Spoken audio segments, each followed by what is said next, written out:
friends. Good morning. Good morning. I'm so sorry I'm so late. I'm sorry you had to sit and listen to that intro for a few minutes. So I went to grab my hot coffee when I clicked the start stream button, and all of a sudden, Poppy decided she needed to go outside. And when she needs to go outside, sometimes she wants to take her sweet little time finding the perfect spot. You know how that goes. Good morning, everyone. Good morning. Just for those of you who have questions, Jolie did get on the bus this morning. She was very excited, watching and waiting, and every time she could hear a loud vehicle, she was like, "Is that the bus? Is that the bus? Is that the bus?" I could see she got a little bit nervous when we started walking down the driveway to the bus because the bus is loud and big. It's one thing when you see it from a distance, right? But it's a whole nother ball game when it's right there. She was very brave. She was very brave. And he sent me a message and said she did amazing. Now, whether that was a true she did amazing, or if that was I told QB earlier, I'm like, I don't know if it was a real she did amazing, or if it was let's lie to mom and tell her that she did amazing, even though she like tried to burn this whole bus down. You know what I mean? So we'll find out this afternoon. But I do have to, at some point this afternoon, before she comes home, the teacher sent me a note saying that apparently I have to go to the office and fill out something for bus riders in the afternoons. I don't know. Anyway, I must have filled out the paperwork wrong when I first registered her for school, but anyway, so we are going to do some JENN Soto interviews today. I'm sure the vast majority of you that are interested in this case have already heard, seen, watched everything so far. Massive shout out to Grizzly True Crime. For those of you that don't already follow Grizzly True Crime,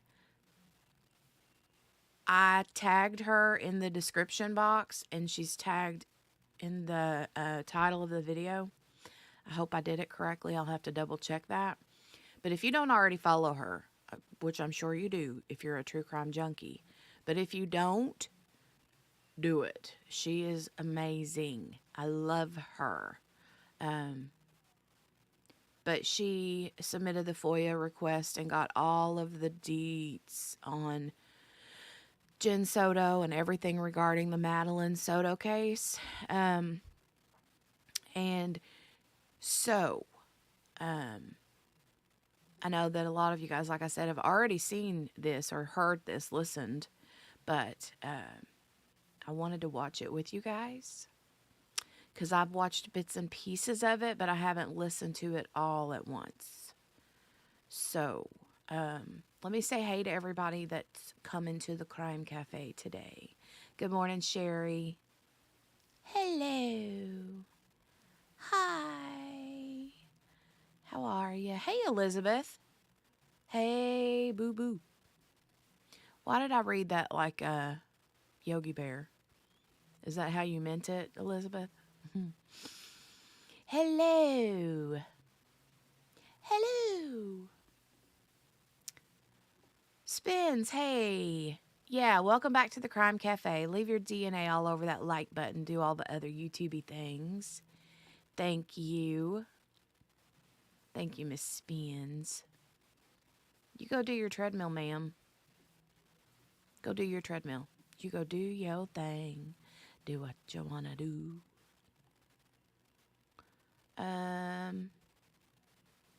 Hey, Miss Sherry. Everybody's saying hey and good morning to everybody. Treadmill does sound like torture. It sounds like punishment. Yeah. Hey, good morning, Brenda. Hi, sweetheart. Hey, Gail. Michelle, good morning to you. Yeah, Elizabeth says, me too, Poppy, me too. It takes a minute, huh? The bus. I know. Very intimidating, right? Good morning. Oh, the bus went well. I just joined. So, Chaloon, according to the bus driver, yeah. He said she did, his exact words was, she did amazing! Exclamation point. And like I said, if you missed it, I don't know if that was a real she did amazing or if it was a let's lie to mom and say she did amazing, even though she didn't. Because she very well could have flipped the entire bus upside down. I did give her a book and a couple of coloring sheets I printed them off this morning off a website of little cute little school buses and put a couple crayons in her backpack. So, because we live out in the country and she's one of the first ones to be picked up, she's got a bit of a ride, to school. So, and she does have issues. I will say this too. She does have issues with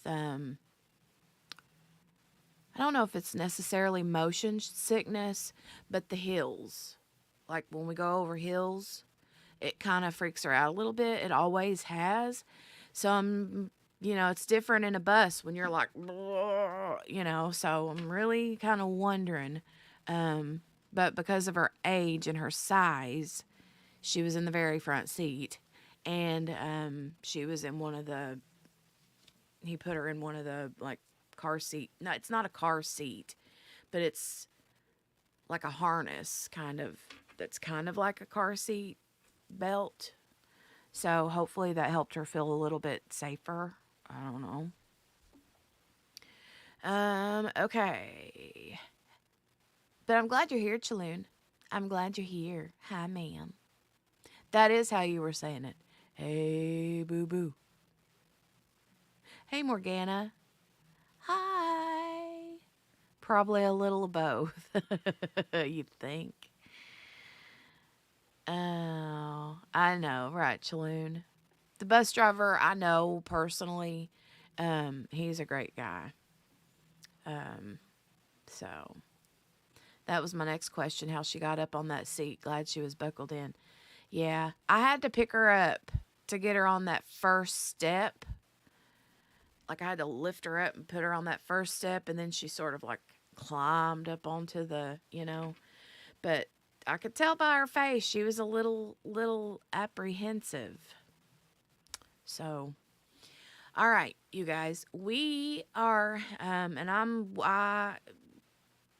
nothing from the teacher except a message saying I needed to go fill out a form for them to put on file so she can ride this afternoon. So I got to go do that today when Dale gets home. Husband gets home from work early on Fridays. So we'll get through this interview of Jenn Soto, and then I'll run and take care of that and maybe come back and do another stream. So, all right, let's get this shared for you guys. Share the screen. Again, massive, massive, massive shout out to Grizzly True Crime. She's amazing. I love her. So this is audio only. But she does have, when she requested the information, with the FOIA, she did, get a lot of photos. So she's kind of made like a little bit of a photo, gallery, so to speak, a photo album. if you will, to that will watch as we're listening to the audio because there's no video of it's just audio. So, QB says YouTube stinks. She didn't get a notification. I'm so sorry. Here we go. Turn it audio down just a little bit, and then I can turn it up if I need to. This content is for adults only. Viewer discretion advised. If you haven't yet, hit the subscribe, like, and share.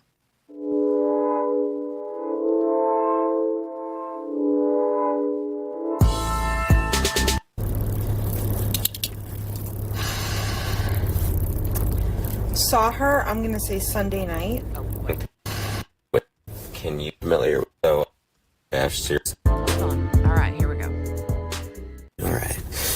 Tuesday, February 27th, 2024, 11:16 hours for OCSO case 24-011313. Okay, Michelle.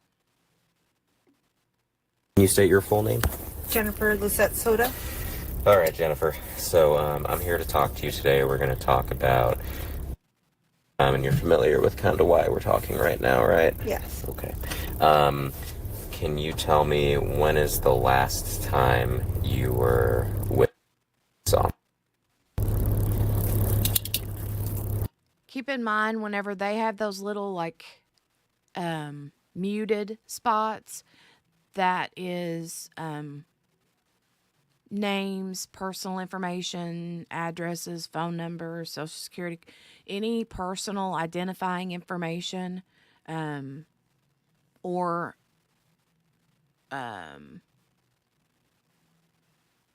things like that, just to keep, they just keep that stuff private and redacted. So that's how Gisela from Grizzly True Crime received the files. So it's all redacted. So that's just what that is. I didn't want you to think that something was wrong with her audio or my audio. Just an FYI. Saw her, I'm gonna say Sunday night. Okay. I heard her Monday getting ready for school. So you last saw her Sunday night about what time? I would say 11 p.m. before she went to bed. And you were here at home? Yeah. Gotcha. And where did she go to bed? Was she in her room, your room, or something else? She actually slept upstairs with, we have a guest bedroom. We were all going to sleep together in the same bed, but I needed some good sleep. And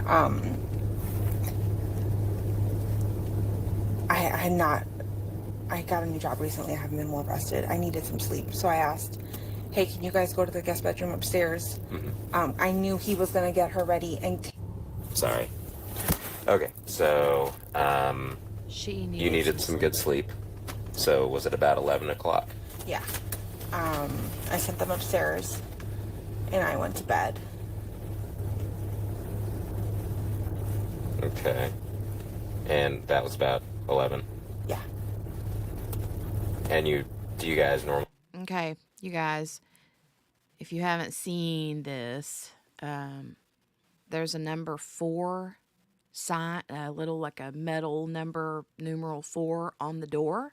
She calls that guest bedroom number 4, and that is the room where she sent Stephan and Maddie to sleep together. This is the room that he was allegedly staying in while he was there. You can see there's one of those like chain locks on a door. And also there's a thing above that, and I can't make heads or tails of what that is. I don't know if it's something like they use in hotels where you like push it over so that the door won't open. And now what I need to know is that in all the bedrooms or just this one? Because if it's just this one, that screams to me, Stephan don't want nobody barricading through or coming bullheaded through that door while he's in the middle of business. You know what I mean? normally all sleep together? Because I know you said that she sleeps in your room And this is the bedroom that Maddie slept in the night before she died with Stephan. with you typically, right? She sleeps in with me typically. Typically when he comes into town, because he lives with his parents in Northport, Florida. Mm-hmm. When he comes to town, he'll sleep in the guest bedroom. Okay.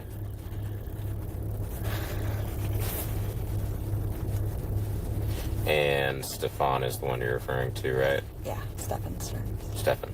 How often does he stay here? Oh,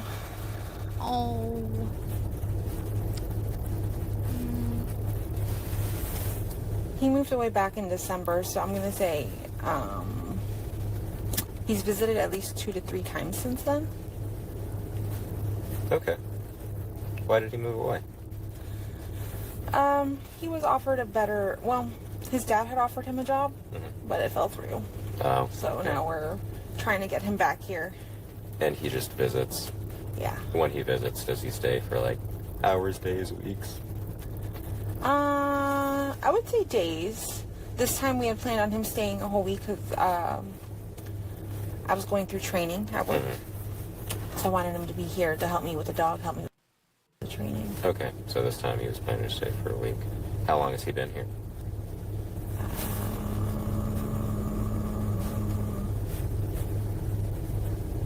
Or when did he arrive, rather, this time? I can't remember if he arrived Saturday or Sunday morning. Okay, that's fine. Sometime this weekend? Yeah.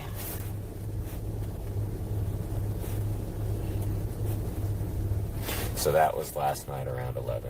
And so about what time did you hear her on Monday morning?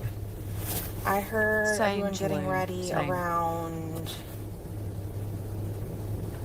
I'm going to say 7:30, 8 o'clock. And was it just Steph? Who else lives here? I have roommates. Okay. I have Angelica Negro, who's one roommate, and then Natalie Rosero. Okay. And you just heard all of them, or did you hear anyone in specific? No, I just heard, if anything, Stephan came and woke me up accidentally because he was trying to let the dog out. And the dog gets really nervous sometimes. So I was trying to help him with that, get him on his leash. But he got him situated and took him for a walk. Okay. Did you hear around 7 or 8? I heard noises in the kitchen, but I'm not sure, Not sure who it was exactly. who it was exactly, yeah. Gotcha. It could have been any of the roommates. But you didn't see her leave Monday morning. Were you still in bed or still in your room? I was still asleep, yeah. Gotcha. What time does she normally leave for school? We usually leave around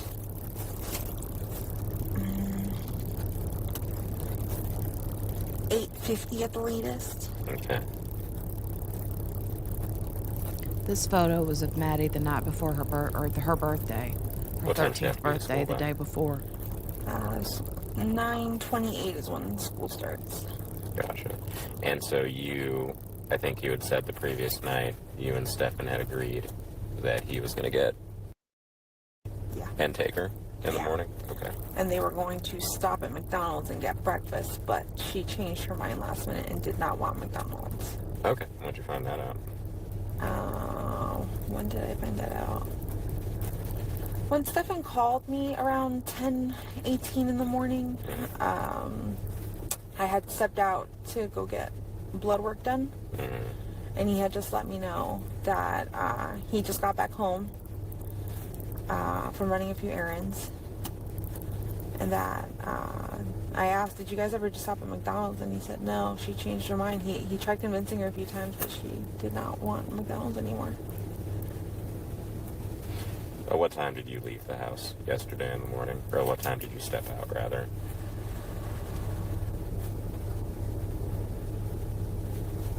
I'm gonna say around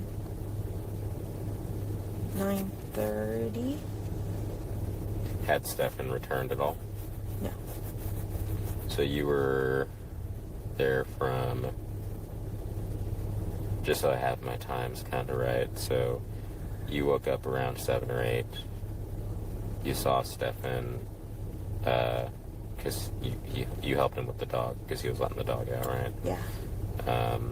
And then did you go back to sleep, or were you just kind of in the room? I laid back down and went back to sleep. Okay. And then, do you remember what time you woke up after that? I believe I set my alarm for 9 a.m. Gotcha. So it would have been around 9 a.m. that you woke up.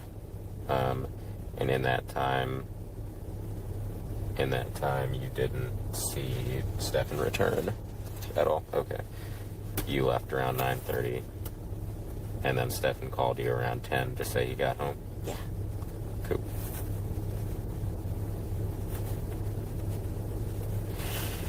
Got it.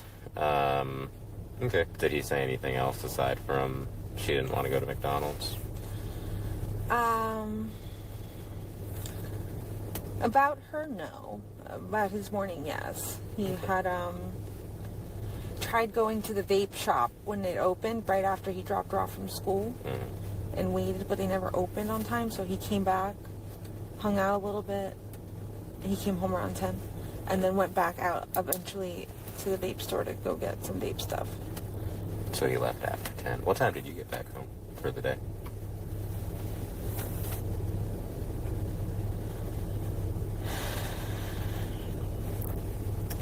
Let me check something. I want to check what time my blood work appointment is at.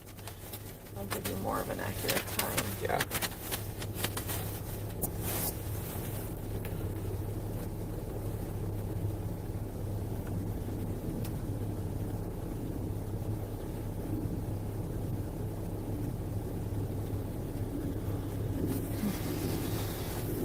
Okay, so my appointment was at 10:15, and it took them 45 minutes to see me. So I didn't get home until 11:15, 11:30. And was Stephan back at that point in time? I'm gonna say yes. Okay. I can't remember. And then what did the day look like after that? Which detail, Jaloon? Sorry, I missed it.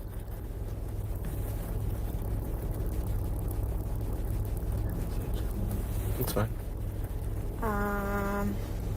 So I did my blood work, then I came back, and then I just waited. I waited for the rest of the day until 2:30 to leave. Well, I wait in the car line, so I'm first in line to pick her up. Yeah, that car line can be vicious. So you left approximately 2:30.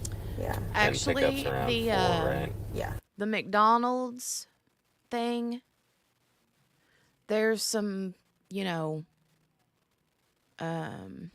theories regarding the McDonald's. Wanting to go, not wanting to go, not wanting to go, not wanting to go. There's, yeah, just saying. Okay. Now when you got there at 4, then what happened? I waited in the car line for about 10 minutes, and she never came out. So I thought maybe I missed her. I couldn't remember if I told her I was picking her up from school that day or if she had to walk to the office. Okay. So I went to the office to see if she made it. She never did. I drove around a little bit. No worries, Elizabeth, honey. I completely understand. Okay. I get it. I drove around a little bit. 100%. Looking for her, I went back to the school. The school was closed at this point. I wanted to speak to somebody at the office to see if anybody could tell me if she had been there. I think at this point I had called, before I went to the school, I actually called her best friend and I said, with you, I can't find her. She didn't walk to the office and she wasn't at school when I went to pick her up. She said she never made it. She's it's a first or second period. And I'm like, what do you mean? I dropped her off. We dropped her off close to school. And she said she didn't make it to first or second period. I said, please check with the rest of your friends. She did. She got back to me and said none of them saw her today. I emailed one of her teachers. her teacher texted me her attendance for the whole day and told me she wasn't in school at all. That's when I knew something was wrong, and I freaked out. Okay. Is it typical of to walk to after school? If I'm working, yes. And where? I mean, in relation to the school, like, is it a close walk, long walk? It's a very close walk. Okay.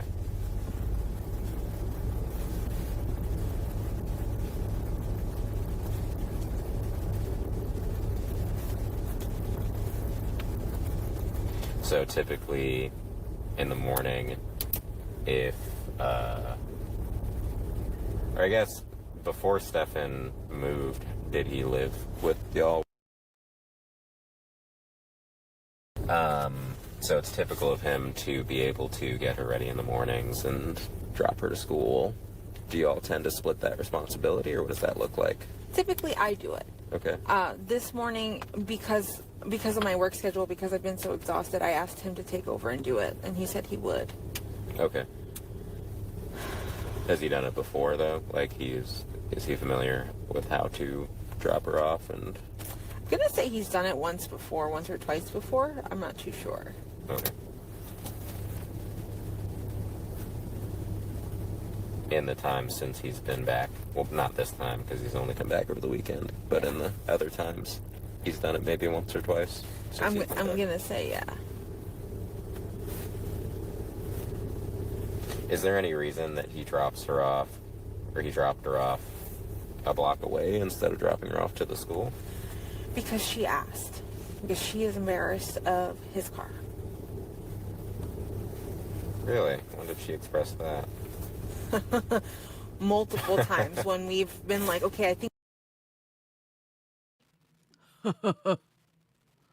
Weirdo. Stephan might take you to school or he might pick you up. She goes, can he pick me up far away? Can he leave me here? Like, I don't want to be seen. I'm just like, What car does he drive? I'm curious. it's that Buick. Oh, okay. But to her, that's an old But no. car. Fancy taste. I get it.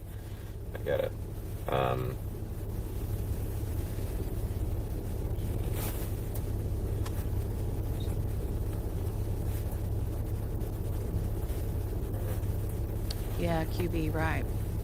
Can you remember anything about Sunday or Saturday Take care or of this your mental weekend health. That's the most where important she to may do have when you said get that back. she was 100%. wanting to hang out with friends, or something she was wanting to do, or anything?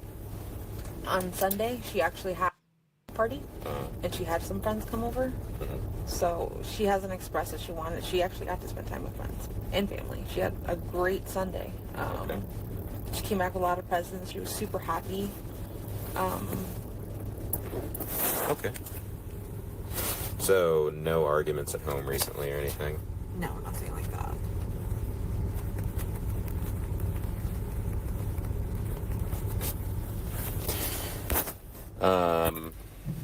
Has she ever, in the totality of, I guess, everything, as long as she's been, ever gone off to spend time by herself, or gone to hang out at a park by herself, or something to kind of clear her own head?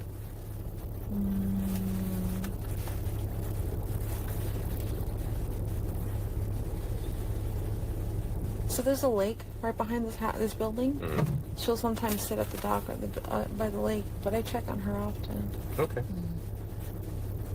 I'm just trying to figure out, I mean, if she, I don't know if something at school upset her, something here upset her. Not that it would be anyone's fault, but if there's somewhere that she may go for, like, you know, peace of mind. Yeah, it would be the lake right behind the house. Does she do any extracurriculars? No. Got it. Now, your roommates, I know you told me their names earlier, but can you give them to me again? I didn't write them down. Sure. Angelica. And then Negro, Nigro. Uh-huh. And then Nathalie, which is Nathalie. Rosero. Rosero. Okay. Do you have their phone numbers by chance? If they're not here.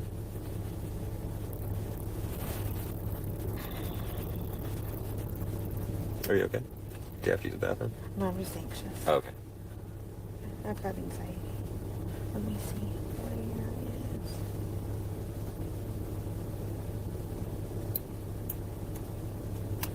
is... Okay, Angelica, she primarily speaks Spanish, so you probably need a Spanish speaker. Got it.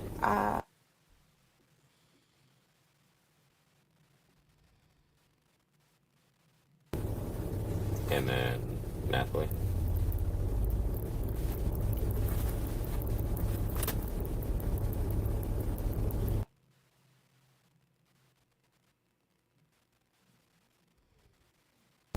Got it. Alright. When's the last time you got in any kind of trouble at home? I'm gonna say a few weeks ago. What was that for? I don't think... If she gets a yelling, or if she gets in trouble for anything, it's for her disorganization and messiness. How she leaves laundry on the floor, her room's a mess, she keeps her space very disorganized. So I kind of get on top of her. Do I remember the actual argument? No. Hey, Henny. When I went through her text messages back on February 2nd or 3rd, she had expressed to a friend that, you know, I was crazy. I was acting, you know, being nuts. Almost old stuff to say. Yeah, apparently I don't remember this in this conversation. I remember saying this once, but not in February. But she had said, you know, if she continues to behave this way or not listen, you know, when she turns 18, I'm not going to want to live with her. Okay. Or, also, I would ship her off to her dad's. Oh. But I never... Where's your dad live? Houston, Texas. Okay. Has she ever expressed wanting to go back and live with them? No. How often does she see him or talk to him at all? Talks to him once in a while. Via phone or probably? Yeah, via phone, yeah. Okay.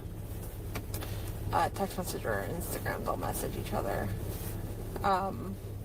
But I talked to him last night, and she's like, just so you're aware, she hasn't said anything about making plans to come over here or see me or come visit me, so he doesn't have any information on where she might be.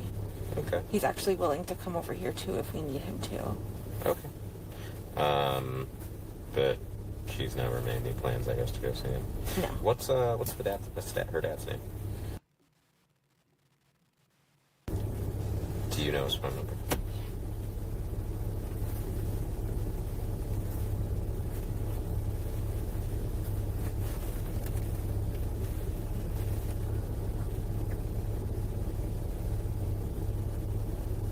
So I think it's this one.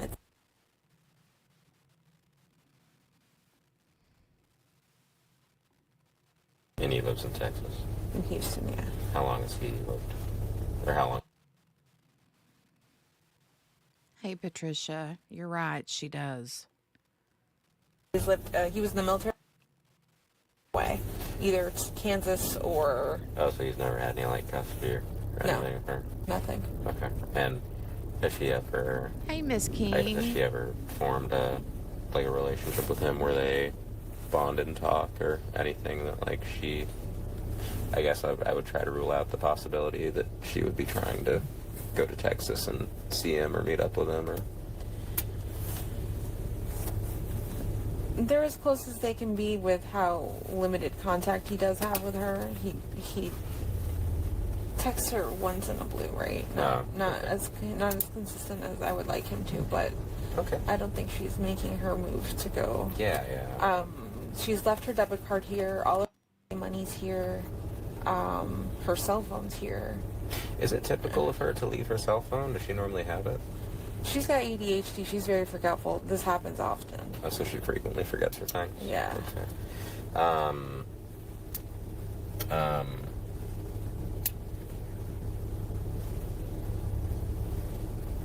As far as her mental diagnosis. She's diagnosed with ADHD. How long has she had ADHD? Since she was like 5, 6. They also diagnosed her at the same time with autism. So she's had an autism diagnosis for a few years now. I've reassessed her recently. They told me she had some autistic traits, but they weren't sure if she was autistic. So, I mean, do you ever notice her mental capacity impacting her ability to, Right, Miss King, I know. I guess, be around other kids or function normally? I would say sometimes, because she acts... I'm not sure. Sometimes she'll make some decisions that I'm just like, where did that come from? Like, I mean, is that like, would that be a result of a mental disability, or would that be like a result of her being... I mean, does she... I guess, like, basic questions I always kind of ask her. Can she feed herself without assistance? Does she shower and bathe without assistance? I mean, she has a phone, so she can text and talk to people. She has friends at school. Gotcha. And has she ever complained about school? Not complained exactly. I know it's tough on her. She's given a lot of work. She's always behind on work. Okay. Got it. I mean, even if I thought that my daughter had just ran away, I would be a bag of nerves. Like, there's no way that I could just be like, yeah, I think, there's no way I could be like that. I would be like word vomiting all over myself, right? Right? So,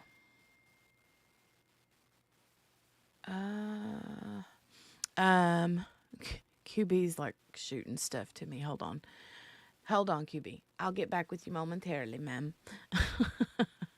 I would be hysterical too, Michelle. Absolutely. Patricia says, lady, the nerve to imply she made questionable decisions. Guess what we all think about you? Ugh. This is one that I've kept up on as much as I can. I cannot understand this mother. I know, Miss King. I know.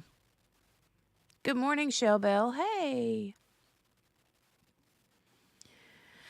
I don't know what her mental capacity is, but I can tell you her mental capacity. I don't know. I just know she's not a good mother. Same, Chaloon, same. And I think the deputies already last night kind of went through her social media a little bit, but if you're okay with it, I'd actually like to take her phone so that I can see if I can get anything else from it. Typically me being able to go through it and go through text and social media will help me sort of establish a pattern of where people go and whatnot. If that's something you'd let me do. Sure. Will you take her phone away forever, or just No, for right now? just for as long as I need it to actually go through it. So Okay. I'll give it back to you as soon as I'm done. As soon as we find her, I'll give it back to her, hopefully. Yeah, I mean, that's just about all the questions I have at the moment. You know her better than I do. I guess my last thing would be like, what do you think based off of everything that we've talked about and everything that you've learned so far? Is anything sticking out to you? No. Based off of everything, me knowing her and knowing how she is, and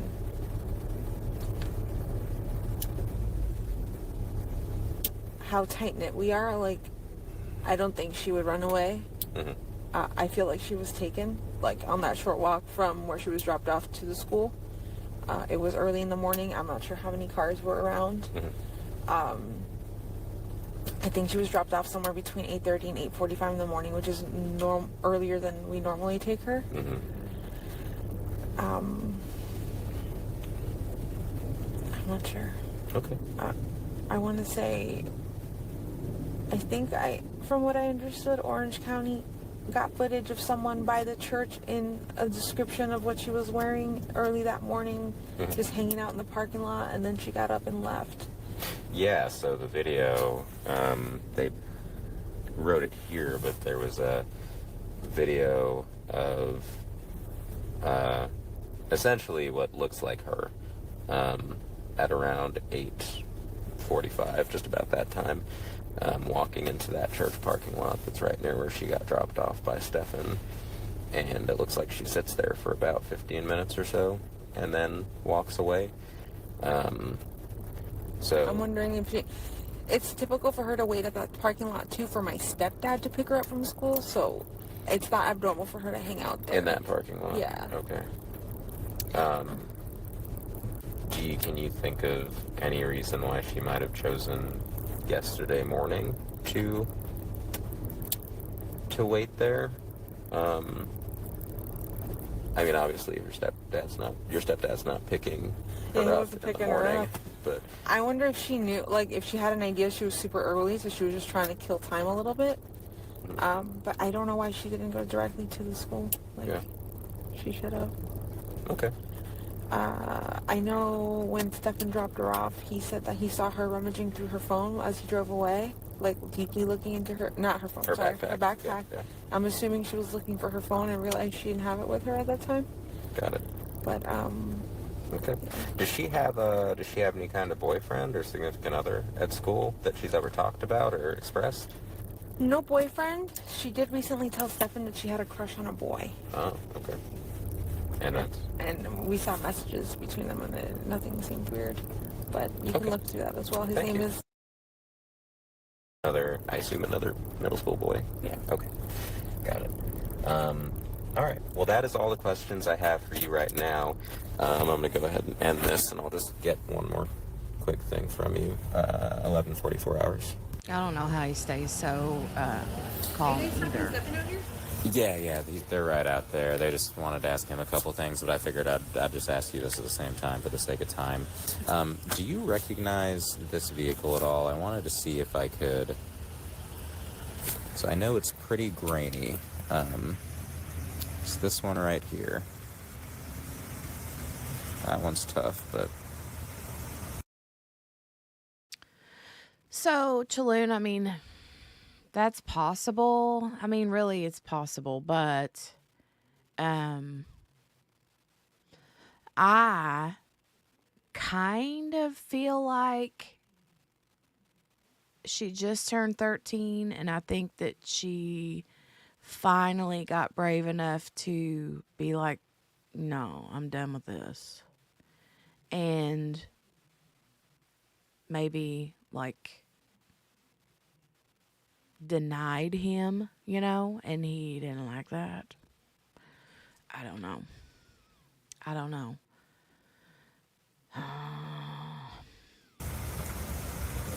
Does that look familiar at all? Chaloon, I get it. You don't know that No worries, anywhere? ma'am. I don't know that part. Gotcha. Okay, cool.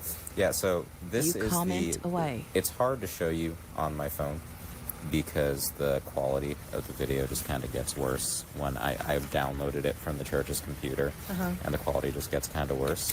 Can you make out like the shape of that being black shorts and that being possibly a green jacket? I see the green. Would that? I mean, I know it's very difficult to recognize, but would that be something? Some clothes that she owns, or Yes. would the quality be too bad for you to be able to tell based on that? I mean, the quality's terrible. But Yeah. the color scheme, Would that be akin to something that she owns? yeah. Gotcha. And the hair looks a little dark in the Yeah. from here. Dirty blonde. It could pass for dirty blonde. That I could think. possibly Yeah. be her. Okay. Is that? I can't tell just from looking at it, but is that is that Stephan's car? It looks a little darker from there, but I almost can't tell like if it's a Toyota or looks a little different. From the front looks different. That looks like a Toyota from the front. From and the then front, it from the looks side- different, right? And then from the side, it could be. It's got a little- Cadillac. I mean, yeah, the grill is kind of the same. little bit. The headlights look the same. Okay, cool. No, I just wanted to see if you kind of were able to help me with that. So this whole living in the woods thing, I have people like tromping through the woods right now on horses and ATVs and all sort of things, but has she ever mentioned that before? Just in that text that I saw. Just that's the only time you've ever heard of it? Is she outdoorsy at all? Does she like camping? We used to go hiking. Okay. But we haven't done that in a while. Okay. Where did you go? Was it around here? Working, lurking, So Michelle. we go hiking in like St. Cloud. Lake Lizzie Preserve is what it's called. Oh yeah. Well, that's So don't you think it's weird that she's got numbers on the door, like the number 4 there? I know, to me, that's very weird. But it's been mentioned that she has roommates because she lives so close to Disney in Florida that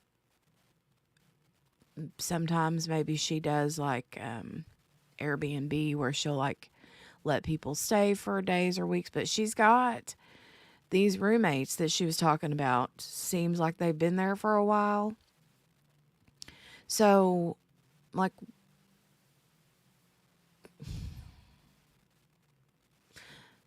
weird, right, Shellbell? Michelle says rental vibes because she didn't want to work much. I get that too. I get that. I mean, I understand that. I don't know. It just feels very weird. not too far. It's about 35 minutes away. Yeah. Okay. On 182. Like Lizzie Preserve, we've also walked Shingle Creek before, but we haven't done that in a very long while. Got it. But no, I know, the thing is, I started talking to her about World War III. I was talking about, like, hey, this is going on in Palestine and Israel right now. Oh, so you're talking to her about the wars. I was telling her, I was talking to her about just what's happening politically, and I'm like, I don't know what that means That's for us. kind of was what I was afraid of, Michelle. But I talked to her about World War III, so that's what I'm just saying. How long ago was that? I mean, is that something that might have impacted her? Yeah, I feel like that's why. See, when I look read at that conversation, lock. I'm like, Look at the lock. Okay, so you have the regular, like, chain lock there. But then the thing there at the top above that, can someone explain to me what that is? Is that one of those, like, or similar to what you see in the hotels above the deadbolts, like that you like slide it over and it like barricades the door so that it can't bust in? Is that what that is? I don't know what else that is.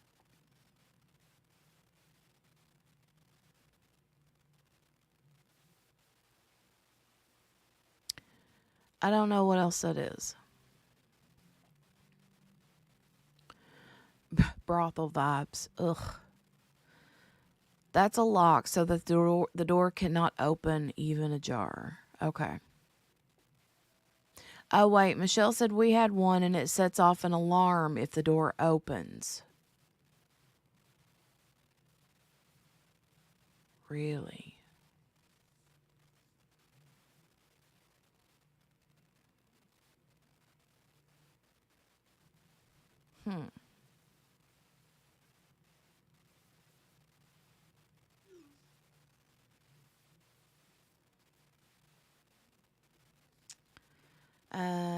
That's interesting. Chalyn said, I've seen reviews of that top lock. People swear by it.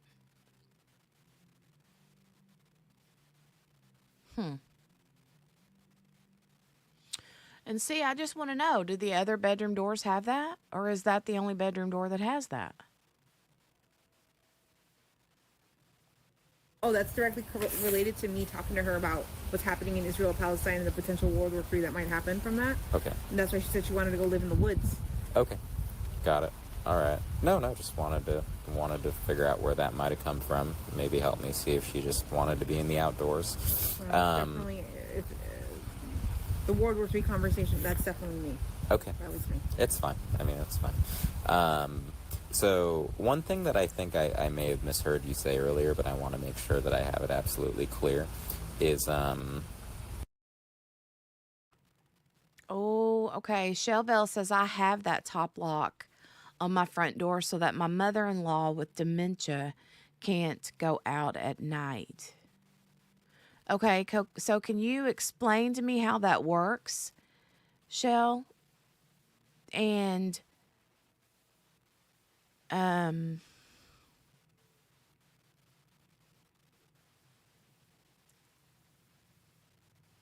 does it have an alarm or anything? Right, Chaloon, because that chain, with just the chain, if you open it, you can still see a crack. Right, Patricia. She wanted to be in the woods because you put her in an unsafe, terrible environment. Exactly. No alarm. Okay, so maybe, Michelle, they have some like yours with the alarm and some without. I don't know. But it just reminded me of kind of what you similar. I mean, it don't look the exact same way as what in hotels, but in hotels, I'm thinking, it's more of the thing that like comes like this, Whereas that, I'm not sure how it works. If you just kind of flip it or what, but you squeeze the top and bottom bolts.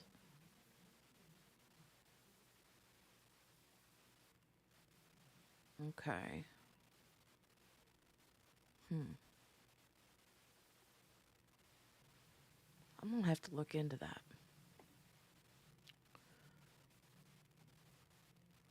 All right.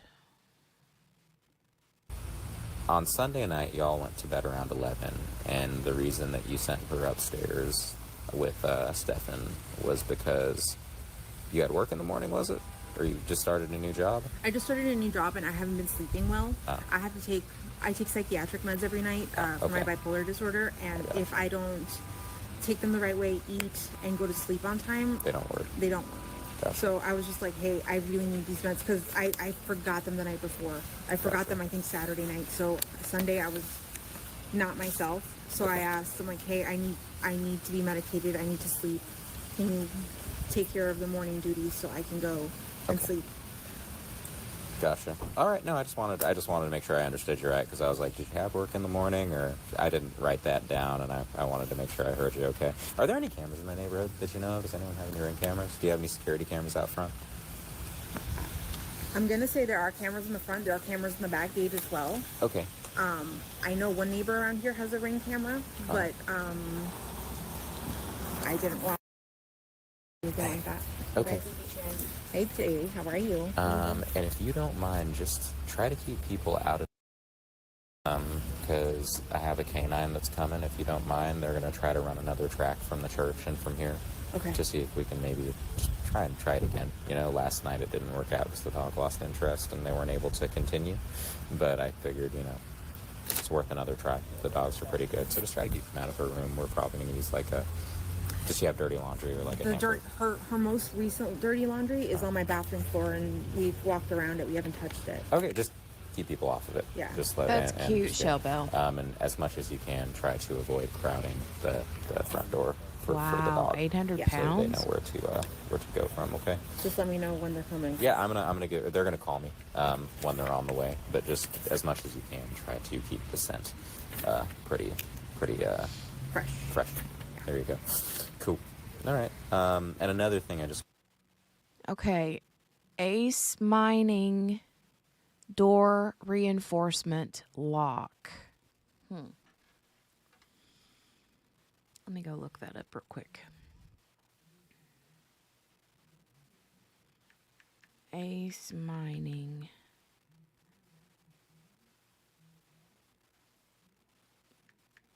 Door reinforcement lock. Hey, Chaloon. Hey, Steph. Fresh. What's fresh?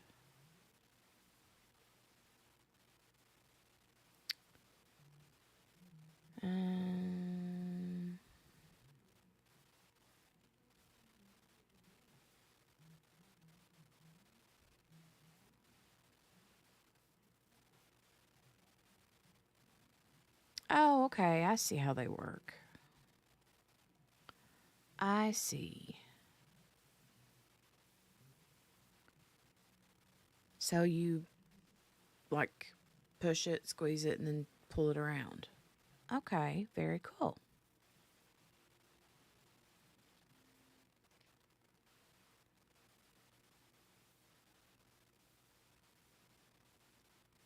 Very cool. I had no idea that those existed.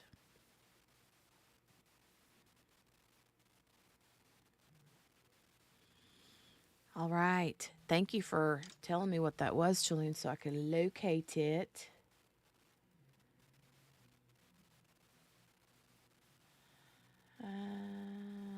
Okay. All right. Let's continue. Just wanted to confirm, because I know last night was a long night, but you said you said when you woke up around 9, you left your house at 9:30 for your doctor's appointment, and Stephan hadn't come home yet, and then he called you at 10. You were At already like gone. 10:15, yeah. 10:15ish to have the conversation. McDonald's and Yeah, she didn't want McDonald's, so he came home. I think he had accidentally left his phone at home. yeah. So he was just letting me know, because I had called him multiple times. So he was just returning my call going, I'm so sorry, I left the phone at home. I went to the vape store. I waited there for a little bit. Nobody was there. He came back home for a little bit and then went back out to the vape store. And then what time did you get home again? Was it around 11? Let me see. I'm going to say around 11:15. Because I think if I heard you right the first time, you got home at 11 and you and Stephan were both here, and then he left to go to the vape store again. I did see him, yeah. Okay, cool. I just wanted to make sure I had that, because like I said, sometimes you forget to write things down, and I don't want to misremember. But okay, that's all I have for you right Oh, Steph, good luck, honey. Good luck. Let us know as soon as you hear something back.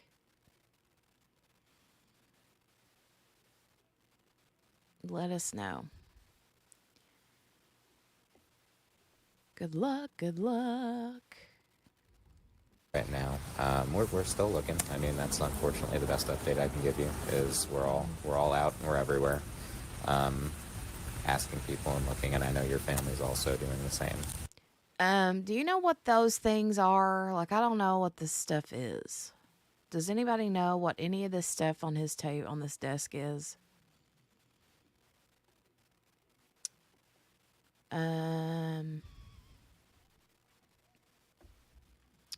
Here in a moment, you will see the bedside table, and there's something on the bedside table.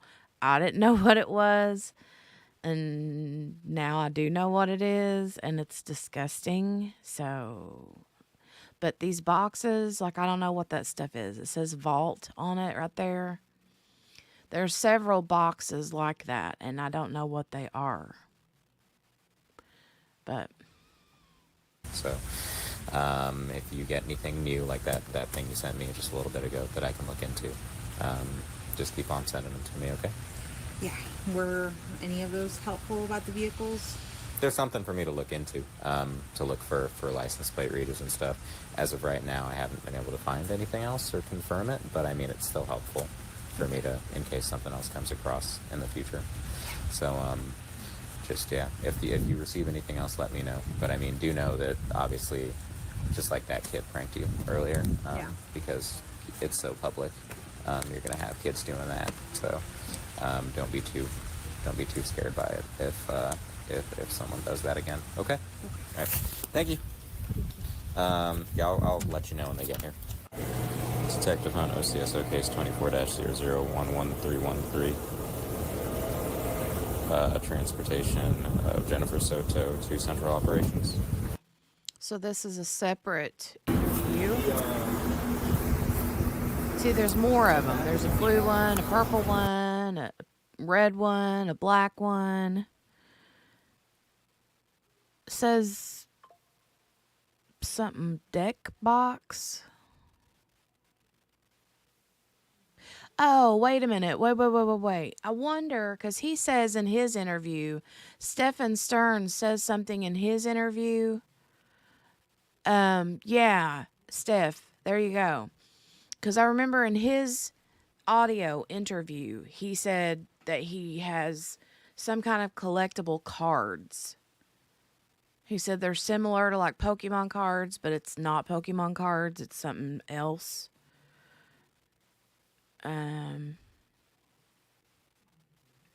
So, anyway. Okay.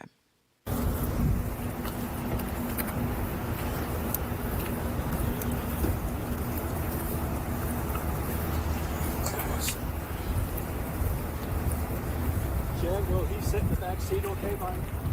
Yeah, he'll probably honestly stand on the center console watching you drive. I'm assuming she's talking about the dog. Yeah.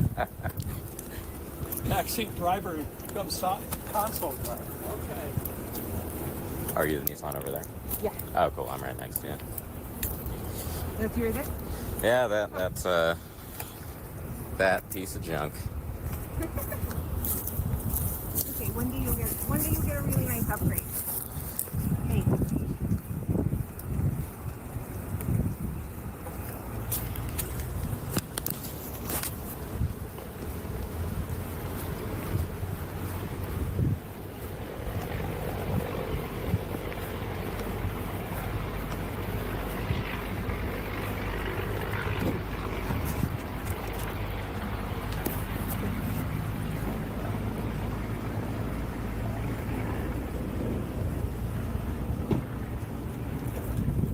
That is apparently the magazine to his firearm.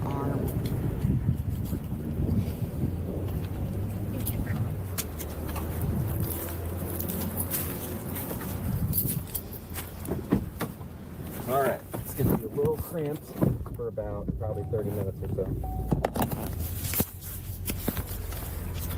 Will the press release start without us?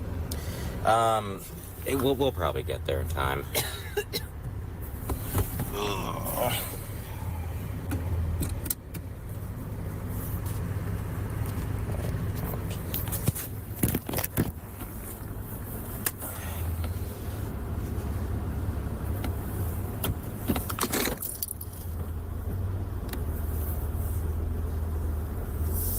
So how long have you lived in Florida? I'm gonna say I moved when I was like 14 or 15. My mom bought a house and my dad gave up his half of custody so we can move down here. I'm gonna say 14, 15, maybe 15. And then I moved back to New York City when I was 21 for like a year to try to live that life. City life? Try to live that city life. Work in an office, party at night. That was exhausting, and honestly, I did not like it. I just like going home and going to sleep. Yeah, it wasn't for you. No, I did not like the commute, the subway. I mean, I lived in New York, so I was used to subways and buses and all that stuff. But when you actually had to do it every day for work, that was pretty exhausting. So the subway is kind of... So, Chaloon, I don't know, maybe. You can see the edge of it at the top of his desk right there, or nightstand. Ugh.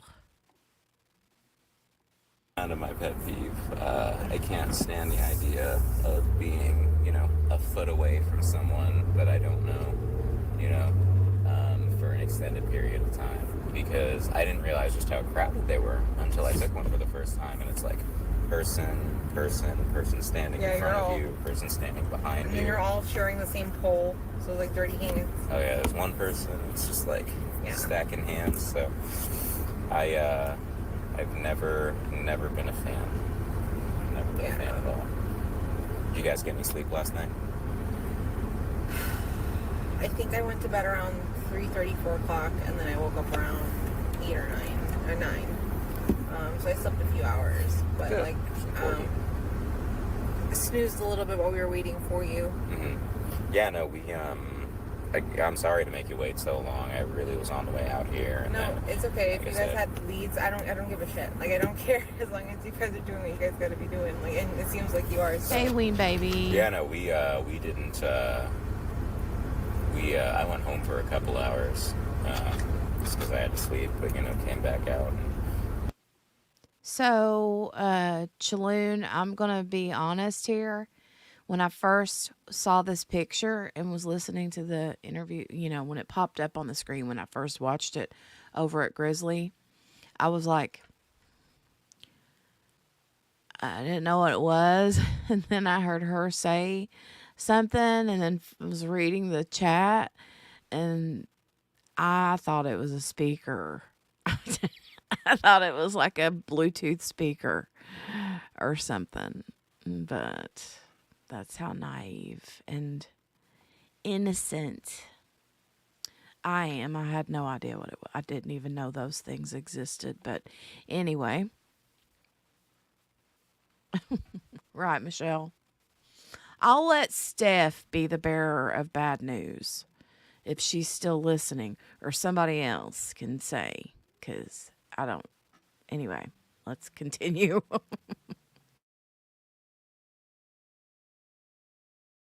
This is the only thing anyone's working on right now, so this is important. Yeah.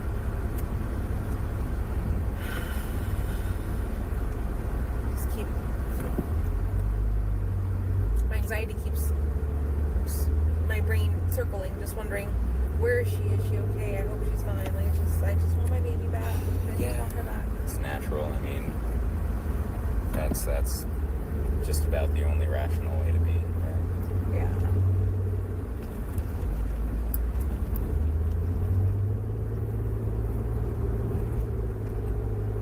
New message.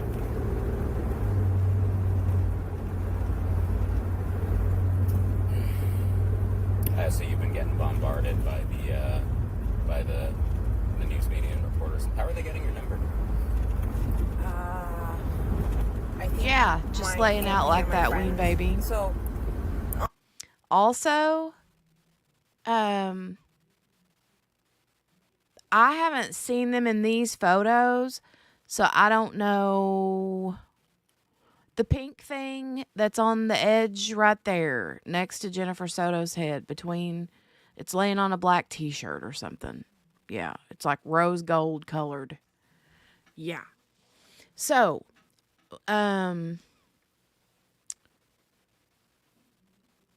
there was also lotion. You know what males do with lotion, right? And a tripod.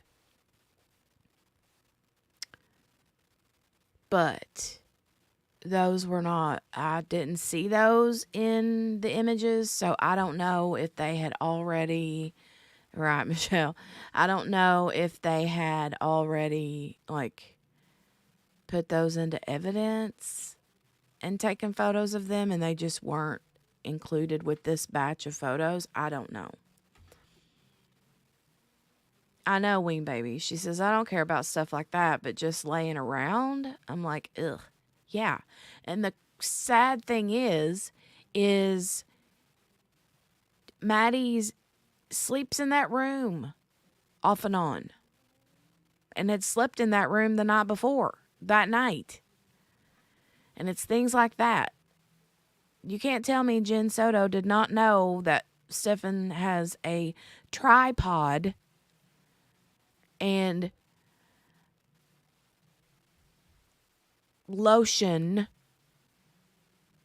in his room that she sleeps in with him sometimes, that Maddie sleeps in. Disgusting. Ay, ay, ay. Shell. I know. Ooh, Michelle, right? I'd hate to be the tech that had to bag that. Ugh. Right, Chaloon. I mean, you do you, whatever you want to do. But when you randomly off and on share a room with a child, which exactly, Morgana, he shouldn't have been to begin with, that stuff needs to be put up. But he never put that kind of crap up because there's video and photographic evidence that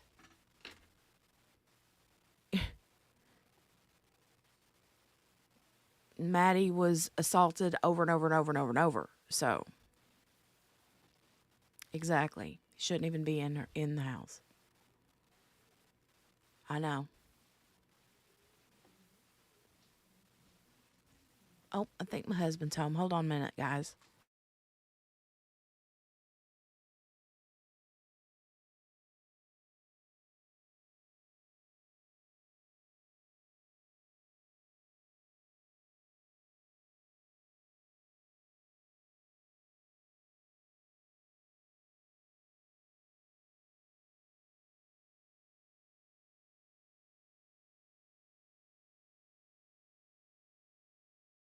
You guys, do you know what my husband just said to me?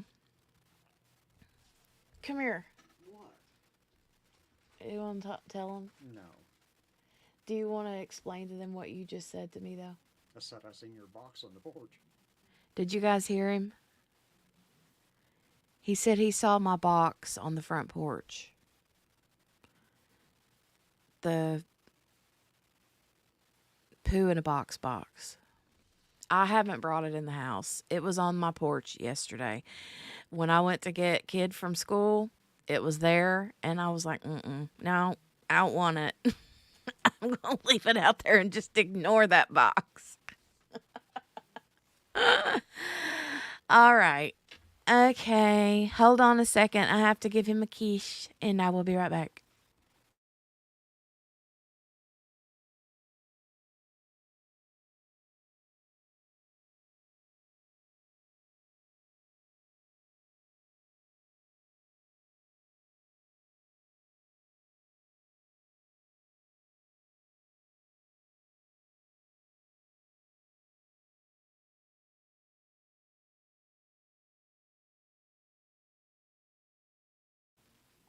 Okay, I'm back.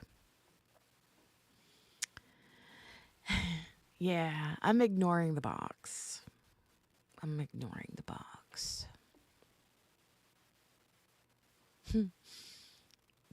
Mm. Hold on, I'm catching up on the chat. Right, Chaloon, she says that stuff should be locked up like his door. Ugh.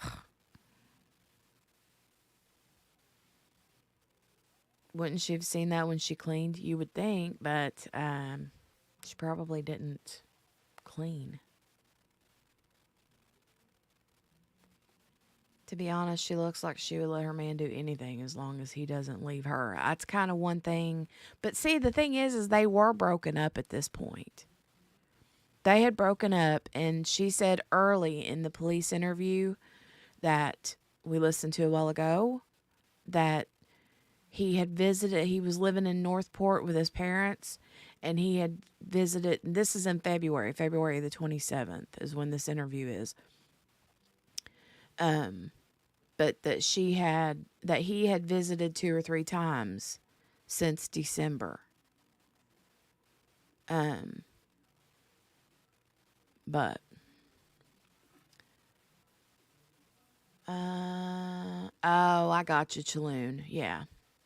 I mean, I wouldn't put it past him, to be honest. Wouldn't put it past him.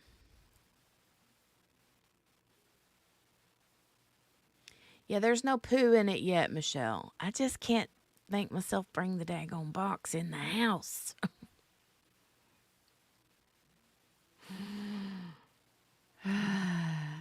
Sorry, he got home early from work. He gets home early on Fridays, and I had to let him know that I have to leave in a little while to, go take a note to the school so Jolie can ride the bus home.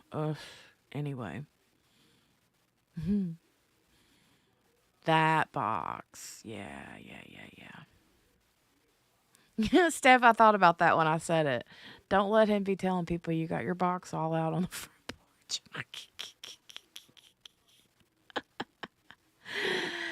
Brenda, yeah, I got a colonoscopy. Not a colonoscopy. I got a Cologuard box out on the front porch.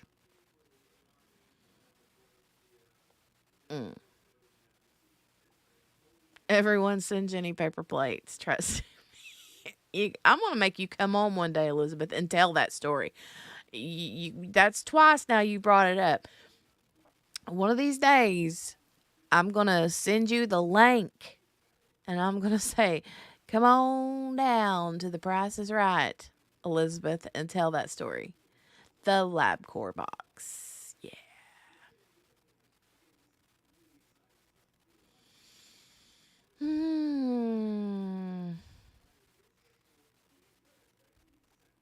So his crap was still there. Oh, I don't know. Yeah, they were broken up. Chaloon's like, wait, what? Yeah. So they had been together. They'd been together since Maddie was like 7 or 8. They'd been together for several years. And some people say that Maddie, looked at him as a stepdad, as a dad, you know, they weren't married. Him and Jen weren't married, but they were broken up, and I don't know. She said something about the job with his dad fell through, and they were working on getting him back there, and so even though that they were broken up, I don't believe that the relationship was actually over, or why would he have been there? He came there then, I think she says, specifically to help out because Jen was starting this new job and she needed help with Maddie, like getting her to school and stuff like that. Plus, it was Maddie's 13th birthday and he was coming for that.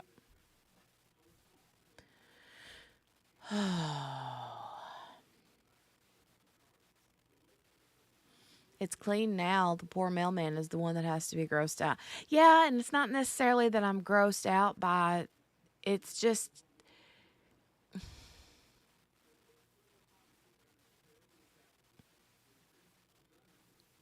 I'm not grossed out by picking it up. I'm grossed out by what I have to do with the contents once I open the contents up. Just in time, Margaret Poo talk. Brenda says, it's all coming back to me now.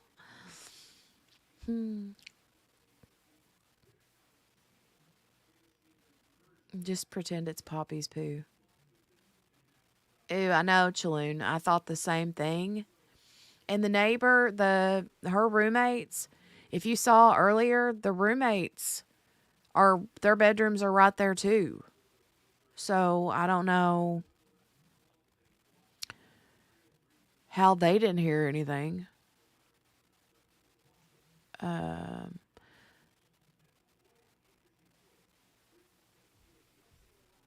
Oh no, Ween Baby says one time I had a doctor's appointment to pee in a cup. I was pregnant, I think, and in the bathroom they had left some poo in a box. Like the medical people never cleaned it up. Oh my God, I would die.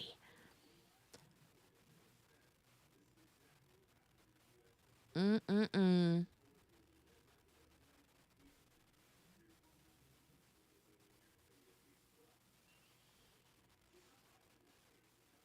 Right. Even without, you're going to hear something, right?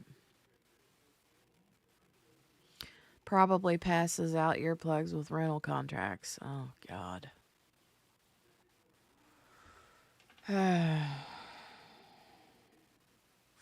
Well, you think, yeah. I mean, the bed on carpet. It's like a metal frame on like wood laminate flooring.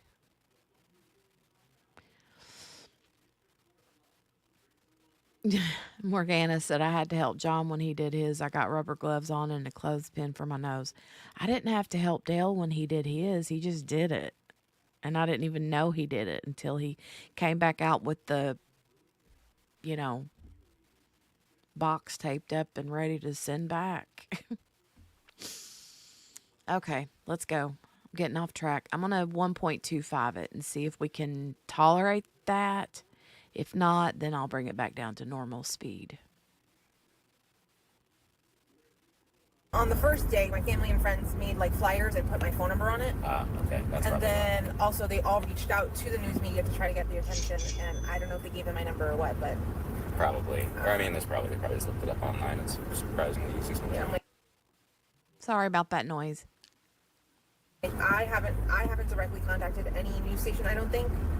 No, just kidding. Just Fox 35, and I did that like on the first night, like right after we got home and like we reported her missing. Yeah. I called that night when they needed more information from the police. But that was the only place I called, and then everyone else started calling me. So I'm just feeling super overwhelmed with all these messages, and they all want to meet up or interview or do this or that, and I've just been pushing it off because I wasn't home. Yeah. I didn't want to do anything at the hotel. Well, I saw you did one interview, right? Because I think I saw you on the news last night. Yeah. I did, I think, 3 on-camera interviews. But, there's not, for today, there's not much else for me to say. There hasn't been more information. I'm not going to find out until whatever happens to the press release, so.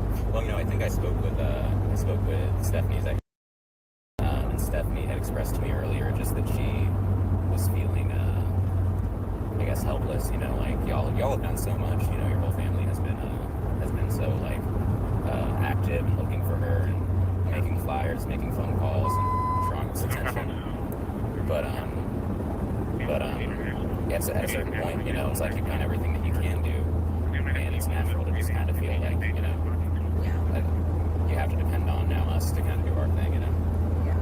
Everyone, we were talking about, like, possibly. No worries, Chaloon, honey. I totally understand. Honey. No worries. Your mental health above anything else. And Ween Baby, I have no clue. Don't ask me, I have no clue. None at all. Oh, I guess that's something we wanted to throw by you. Or maybe I already did, I'm not sure. Maybe. But, a certain Now, part. this room here, I don't know if, oh my goodness gracious, mercy me, hold on. I don't know if this room here is the same bedroom, but, or if this is the other bedroom that they talk about that has the king size bed in it, when they all sleep in the bed together. I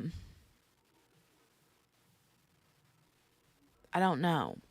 I'm not sure. I feel like it's a different room, but hey, P. Lola's mom, sneaking in from the potty room at work. Nice to see y'all. See, I mean, we even have people coming in just out of the blue out into the chat talking about potties. So I'm not the only one. I mean, we always have a lot of potty talk in here.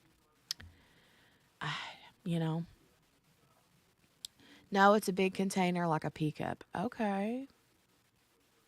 That's what I think too, Miss King. It looks different, yeah.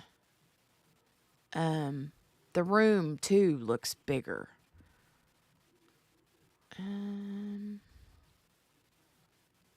Yeah, king bed. Yeah, we do, says Margaret. Yeah, we do. It usually is you, Steph. Anything, but we didn't want to get in the way of you guys, and you guys have already scoured the woods multiple times, so like that's the only place I would think of searching, right? So we don't want to do that. Okay, I'm gonna have to put it back down to normal. Maybe posting like a vigil of some sort or something, just to. Okay. I'm not sure. We're just trying to get some attention, Yeah. She was talking too fast for me. more eyes on her face. More eyes. Well, speaking of woods, so you mentioned to me that you, Stephan, and her used to go hiking in St. Cloud. Me too. Just me and her. Me and her, and actually my sister. Oh, okay. So you used to go down to St. Cloud. Yeah. Do you remember where you went? Lake Lizzie Preserve. It's about 35 minutes off of 192. It's past St. Cloud. Oh, so that's way south. Yeah. Got it. It's like probably, that's like, what, 2 hours? An hour from your house? No, 35 minutes. Oh, only 35 minutes. Yeah. Okay. Yeah, no, I know that would be hard for a girl to get to. Yeah, I don't think she would even remember how to get there. It's been at least over a year and a half since we did that hike. But it was just you and your sister and her. Yeah, and the kids, yeah. Got it. Yeah, that was just another thing I was thinking. Maybe if that was somewhere that she may have. Such a pretty girl.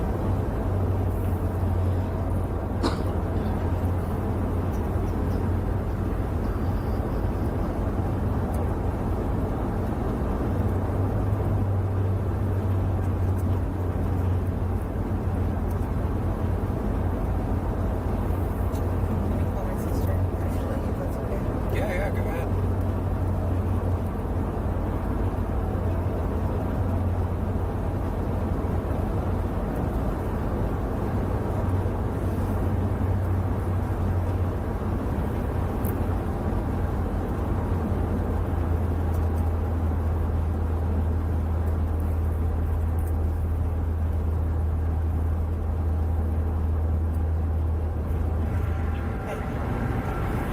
So I'm actually going to the press release right now. They're escorting me. I guess they're gonna take me somewhere different so I don't get bombarded by the press. It's hard to understand her right now.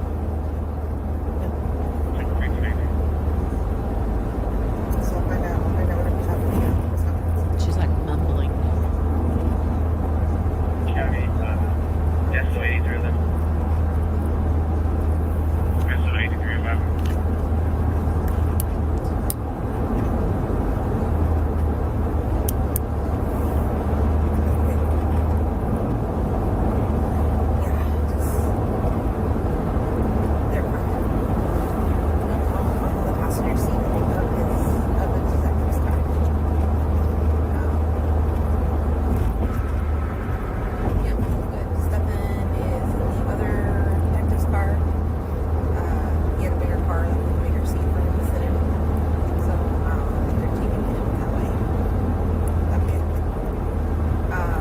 Stephan's dad is following us, and he's got secret.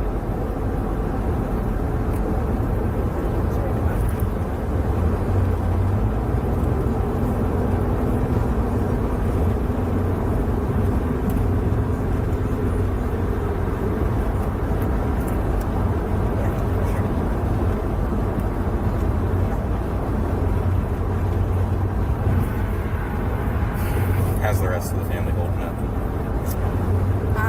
As good as possible. They're all getting ready in front of the TV or pulling up Facebook Live to see if they can see the press conference.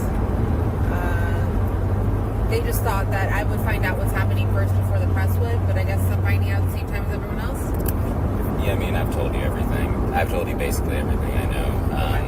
They're probably not going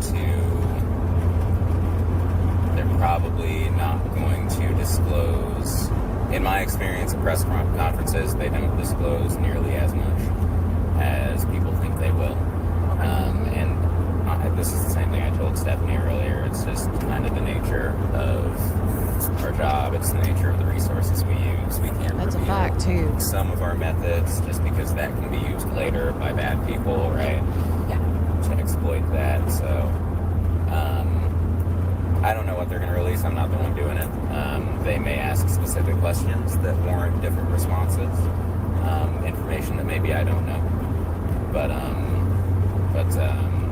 yeah, I'll be there too. So I think it's funny, everyone thinks that we all know kind of the collective information, but sometimes we go to these press conferences and we heard, stuff like, I don't know, told me that. Yeah.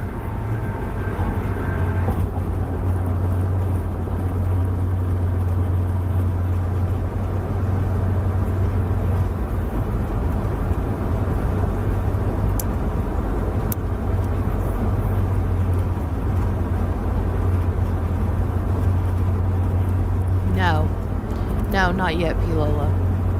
You said Stephan got a job up in North Port, right? So his dad works for a real estate company, and You're welcome. I guess You're welcome. had been told that they were going to offer Stephan a job as a project manager or like a junior project manager on a construction site. Like they're going to teach him the ropes kind of thing, like an apprenticeship. Maddie And was that fell actually through. found So it on ended up March never happening. 1st. Oh no, that's thanks. Yeah. So is he just? What's he? I mean, he lives down there, right? Yeah, he lives down there. So What does he do down there now? I mean, is he? He's just hanging out with his parents. 2 days after this. I think he's looking for a job locally, but in reality, we're just waiting for him to be able. He's got to wait a specific amount of time for him to reapply back at Disney where he used to work. Oh, he used to work at I think he said Petco. Yes. Yeah. So he wanted to go back. He wants to go back, but I think we have to wait like about 6 months from when he resigned. Okay. So we're waiting for that to kick in so he can get his job back. And in the meantime, he just has to get something down there to be able to save up to come up here because I can't afford to. Okay, and if you didn't already know this, in the living room, did you see a couple minutes ago in the living room there was like the room separator, the like panel room separator bifold thing or whatever you want to call it. They have a section of the living room blocked off with a room divider. And that is where Maddie's bed is, and that's what we're seeing now is like Maddie's makeshift bedroom in the living room. Okay. Which is weird. But you can see her bed, her blankets, stuffed toys, stuffed animals, her craft supplies. She's got a whole little, thing over there set up with all of her cute little markers and it's sad.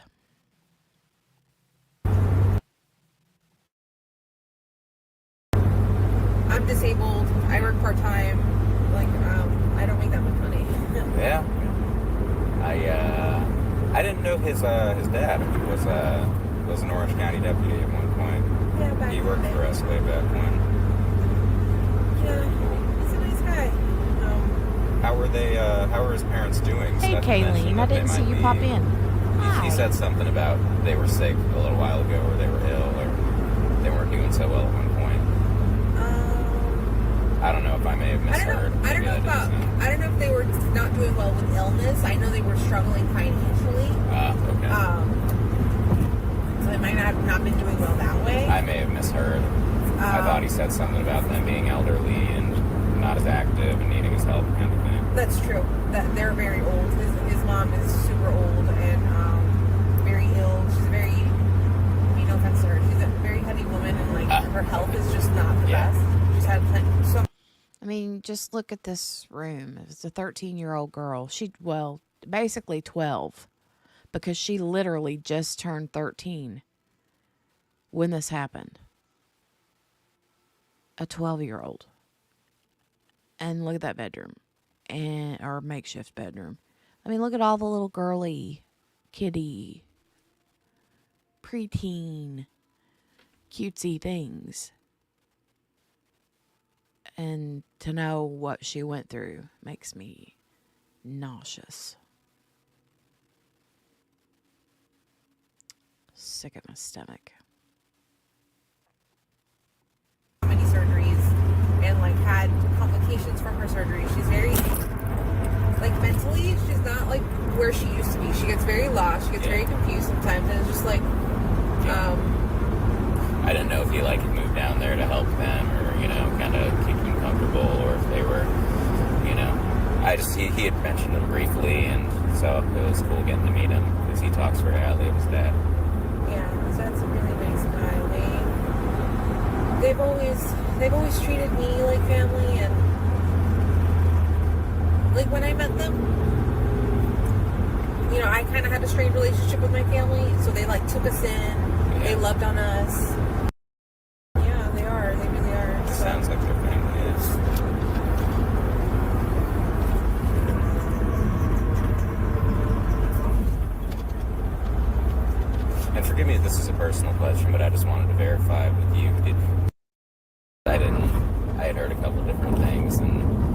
It's so funny when you talk to so many people over the course of a short period of time.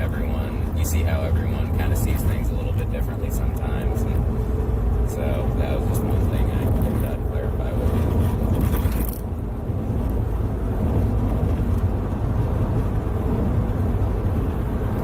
you. Like, even very childish too. He loves playing video games. He loves playing board games. That is his buddy. That's who his partner is when he loves hobbies also. Very big hobby goer. So every time he Yeah, discovers a Margaret, new they're game or new actually hobby, driving. I think he's taking her get sucked in to. and involved and want to play as well. And they were always He's transporting her either to. I can't remember where they said that, but they're in the car. He's driving, taking her somewhere. playing. I would watch. I wasn't into the games. They can. But you watch, you know, you enjoy them enjoying it, right? Yeah. Some board games I will play with them. Some of them, you know, it all depends. But they were each other's buddy.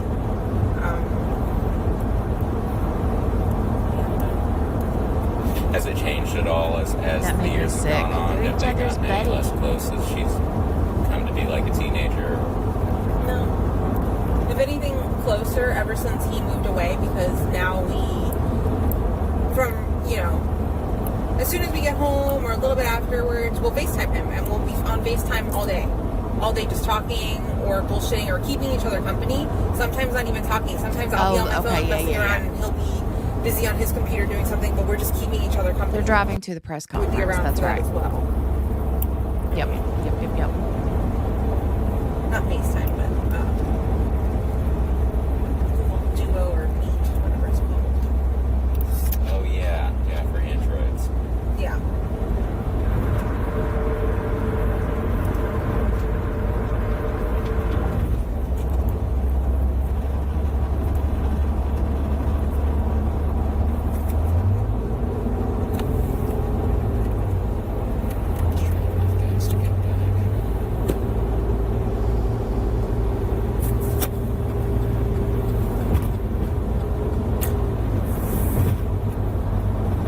But yeah, it doesn't sound like you've ever had any concerns about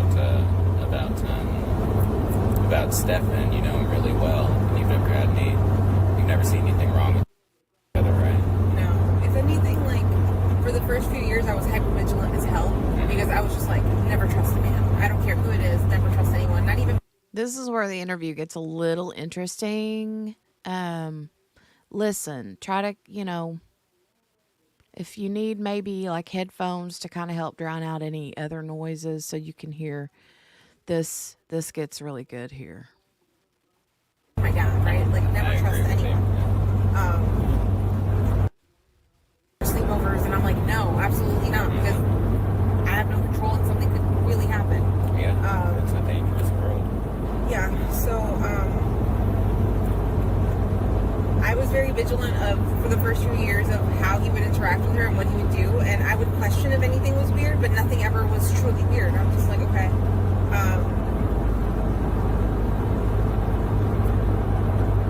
I even had a rule for the longest time for sleepovers with him, as in if he were to sleep in the guest bedroom upstairs, and I would say, no, you guys can hang out and do whatever, but you're sleeping with me. Understandable. When did that change? Just even if I've known him for 7 years, the idea of course it would weird anyone out. A little girl sleeping with a man that's not her dad. It sounds weird, but so I haven't. I trusted him enough to let that even happen that night. You know. Yeah. I mean, is it common? Because I know you said you would never let him in the past, but is it common to let her sleep up with him or let them spend a lot of time alone together? I think Exactly, right? Shell Bell says, I never trust anyone except for a big pervert. And then suddenly the two would be sent to sleep alone, right? I know. And this is weird too. If you look at this, I remember Grizzly brought this up whenever I was watching this with her on her channel. And this is like the Maddie's room-ish. makeshift room in the bottom, in the downstairs in the living room area. You can tell, all the stuff is there. And then there's a dirty clothes basket, and hanging right there on the edge of that clothes basket is a pair of men's boxers.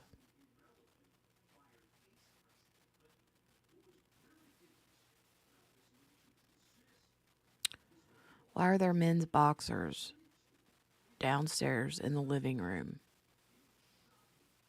in Maddie's makeshift bedroom? Well, it doesn't make sense. You know what I'm saying? If he sleeps upstairs.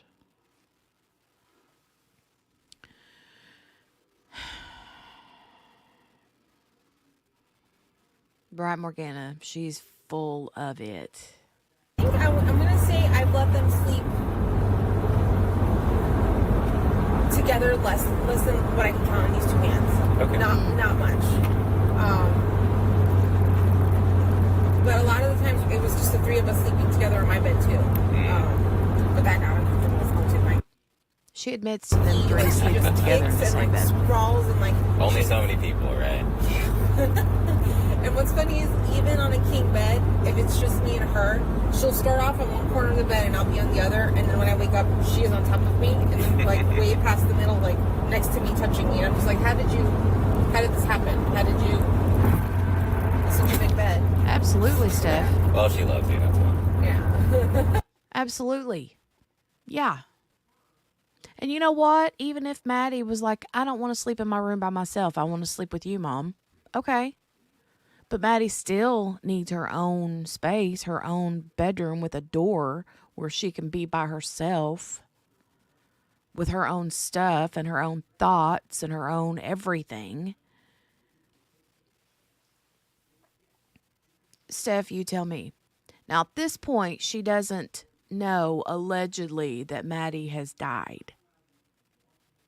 She doesn't know. She thinks she still just ran away. But if you're buying that, I don't personally subscribe to Some that kids thought. are like that, Never. though. Some kids just can't get close enough to, even when they start developing their teenage attitude and the hormones start raging a little bit, then some kids just can't, get close enough to their friends because they love you that much.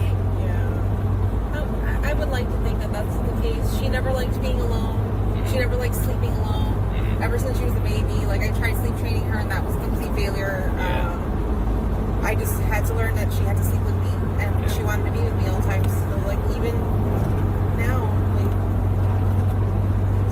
hope she's not alone. I mean, or I don't know if she's being taken care of or she's safe. I don't know. I worry about her. How was her, I don't think I asked you, or I may have not asked you very much, but how was her party on Sunday? So I wasn't there. I was working. Okay. But from what I was told, she had an amazing time. My entire family was there. Oh, was Stephan there? Stephan was there. Oh, okay. I thought I heard him mention something about you listening at the party, but maybe I was mistaken. No, he was on his way here from Northport, Florida, during the party. Okay. And he so he would have gotten here Sunday night. Yeah. Gotcha. She went off at home around 8:30, and I think Stephan walked into the house about 10 minutes later and made sure that I was supposed to, which was take her meds and get in the shower and get ready for bed. Yeah. So when I got home from work, she had already showered, she had taken her meds, she was getting ready, she was ready. I gotcha. Yeah. Okay, this is another part I want to stop at.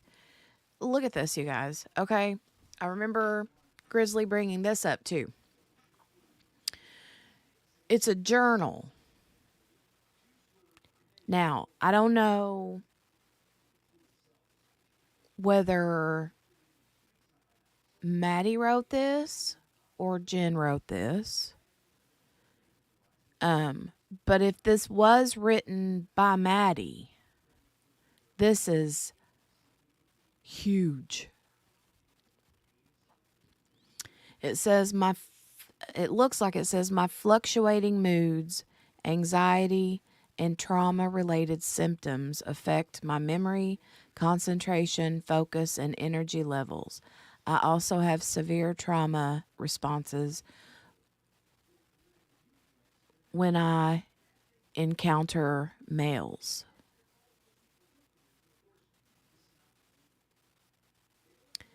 And then in the part that was scribbled out, it says males that seem to be my perpetrator. No, Morgana, she's not. Not charged with anything. As a matter of fact, yesterday or the day before, they came out with information saying that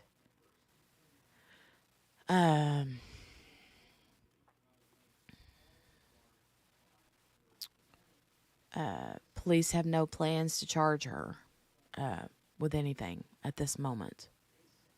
Now, whether that changes or not, I don't know. I hope so. I hope that they charge her with all kinds of stuff. Yeah, no, I thought I'd heard him say something about her, like, singing a song that night or introducing her to a new movie or something. Yes, she started singing. So she's in chorus. She's got such a beautiful voice.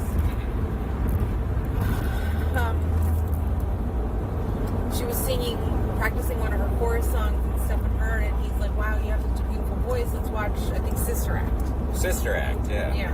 So we wanted to watch a movie about singing, and she liked it. But we didn't finish the whole thing. I have not seen Sister Act. Turning us over to close.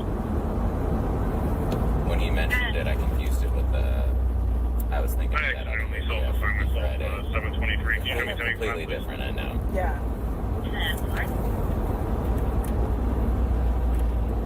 County 3305 up.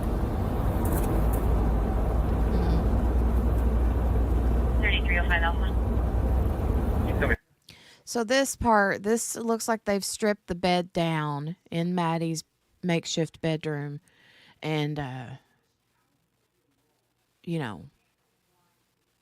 I'm assuming getting any kind of evidence that they can. And Steph, I'm completely feeling what you're saying about Jen. I mean, I don't know that she did, but I also am not going to shut down the thought that maybe Jen did do something out of jealousy. And what you said, blackmailed him into dumping the body. That's very possible in my mind, but I don't know. And I thought about that too. Steph said, I hope it's the police department trying to get Stephan's parents to spill what they know. There was a really juicy interview that I want to share when I get back today. Mary Lou, hey.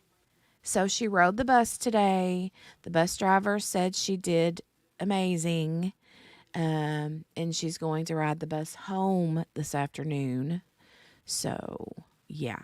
But I have to leave momentarily to go fill out a paper so that she can ride the bus home this afternoon because they have to have that on file. But anyway, yeah, she did.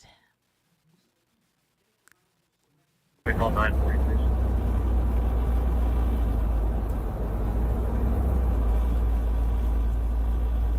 It's a petty theft and a threat. 7640 West Sand Lake Road at the Publix.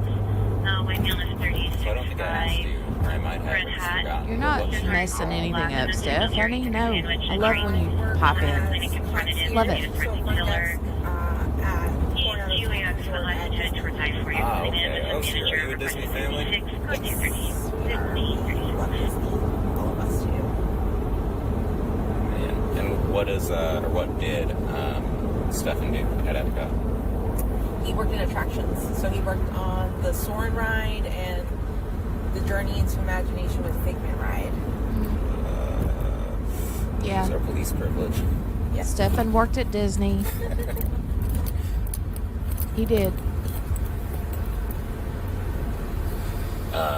That's cool. My girlfriend worked for Disney for a long time. She was a character performer. The ones in the costumes. Yeah. Yeah. She said apparently that's like a big deal there. Yeah, it is. It's crazy how you can just be in a costume, but you can make so many people so happy. Thank you. My Make sister sure to used give the be a video a character thumbs performer while up. She was like Mickey, Minnie, Donald, Daisy, all the Lilo Stitch, the short. Yeah, short ones. Yeah. But I think she said she had to quit because she kept getting Donald Duck and his butt was really heavy and kept hurting her back. She was really having a lot of back pain, so she had to quit. Now that you say it, I guess that makes sense. Yeah. I didn't know they were so stringent with who they let be character performers, though. She was saying, like, you have to fit a height requirement, a weight requirement, you have to learn choreography. You can see now they're moving things all these around. mannerisms. Yeah, Northway 1. Learn all the different signatures Yes, for every character. To be a prince, you have to be like 6 foot something, because you have to be taller than all the princesses. Crazy.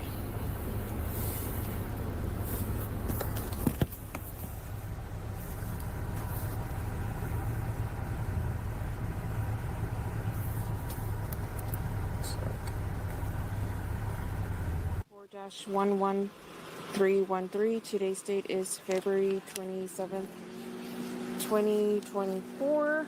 The time is 23:32 hours. Gonna speak with Jennifer Soto. Hey Jennifer, I haven't introduced myself. My name's Myra Taglo. Okay, I'm a detective with the sheriff's office. Do you mind if I talk to you? Do you mind if we talk over there by the car? Can I be up inside? That's fine.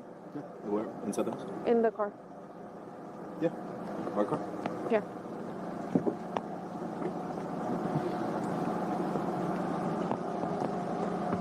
Oh, look at the baby. Does it lock? No, it should be fine. Okay. Over here, Are we please. going to be able to go back home soon? I'll explain it in a second. Okay? I have a question too before we get started. That sounded like Stephan saying, "Are we going to be able to go home soon?" Ugh. Somebody said something like somebody in here has a gun. Is that a true statement or a false statement? That's a true statement. Okay, where is this gun at right now? It is upstairs in the guest bedroom. It's not like in any of these cars out here. No, I don't believe so. I think it's upstairs in the guest bedroom. Bedroom number 4. It's got a number 4 on it. Okay, how certain are we of that?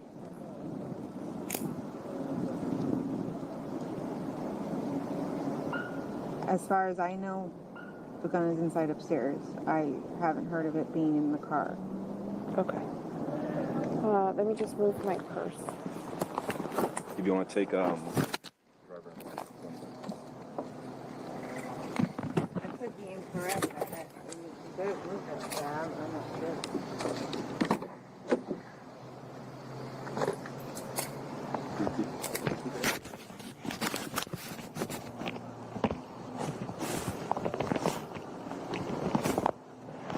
If you want to start the car and just give me 1 second. Yeah. Let me make this. I know it's not the most comfortable. But at least you won't be cold over here. Yeah.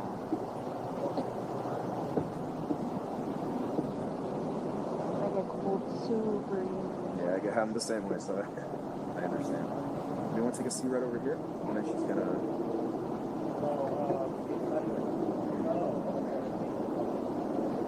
Right up there.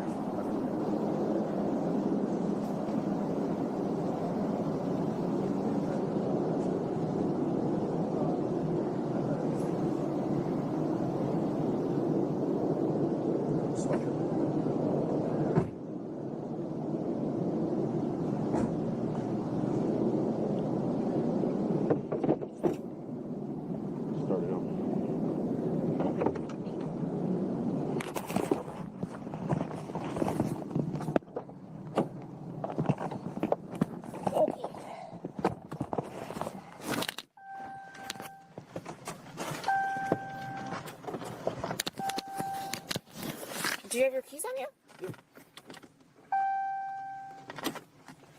Here, have it a little closer just in case. Sorry, this isn't my car. There we go. Okay, so I'm not sure if he introduced himself, but his name is Luis Acosta. Okay? We both work for Orange County Sheriff's Office. So I understand you spoke with the other guy earlier with Detective Frank Hunt. Is that correct? Yeah. Okay. We have officially taken over the case, okay? So... Are you guys with Kissimmee? No, we're with Orange County. It's just a different unit. Oh, okay. What unit are you with? We're with sex crimes. Okay. It's just because of her age and is why we take over. Does that make... I know it's kind of confusing, but like we have...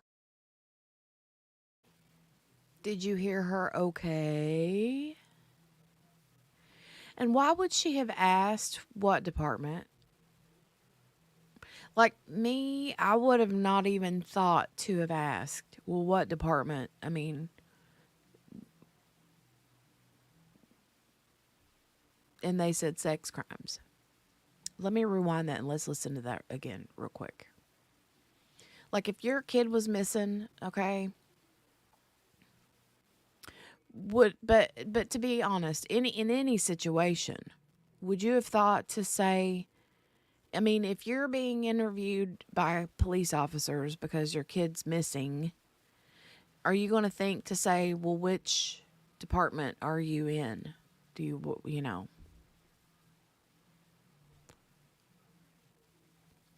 And whenever they say sex crimes, would you have been like, okay?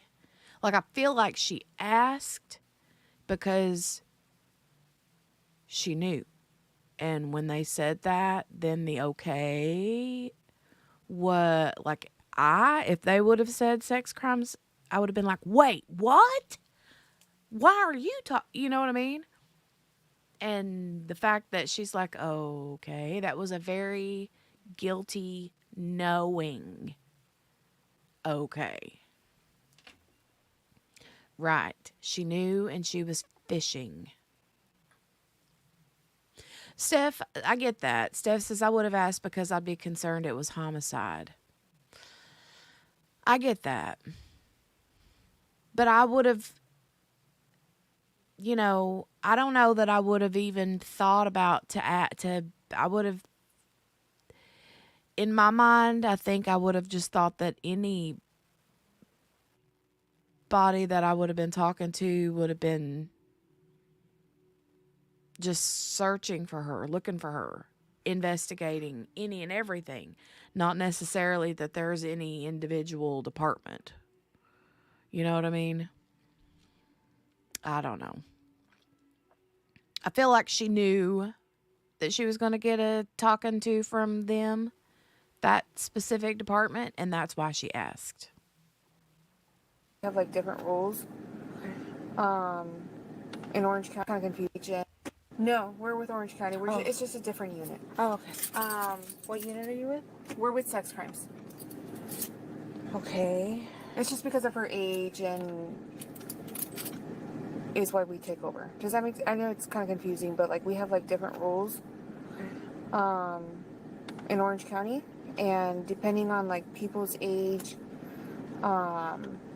we sometimes take over investigation when it comes to missing persons. Okay. Does that make sense? Yeah. So,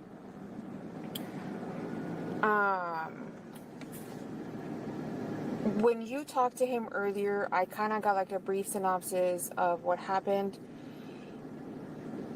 I understand you have a new job. Yes. Okay? And if I say anything that's incorrect, please correct me, okay? You have a new job, and last night you asked them to go sleep upstairs because you wanted to get rest. Is that correct? Yes. Okay. What time was this? Do you remember?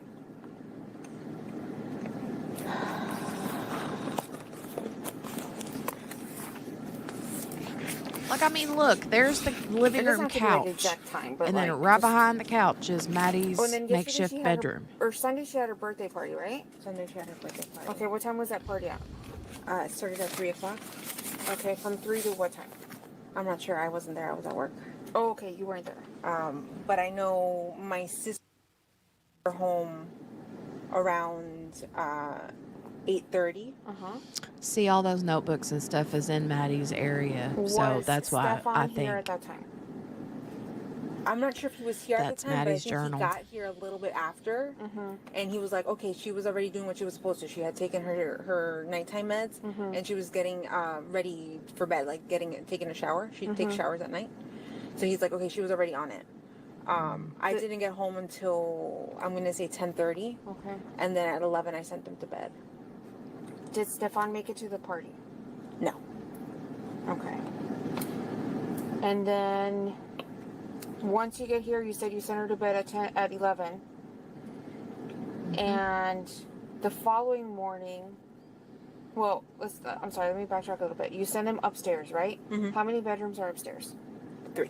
Okay. Where? In bedroom number 4. Okay. And what about Stephan? Bedroom number 4. Okay. Is it normal for both of them to sleep in the same room? Sometimes. When I really need a good night's sleep, I will send them upstairs. But when, also a lot of times, we will sleep together in the king-size bed, all 3 of us. Or sometimes Stephan will go upstairs and in our bed alone. So it just really depends on what's going on that night with our schedules and what we're doing. Okay, where were you sleeping?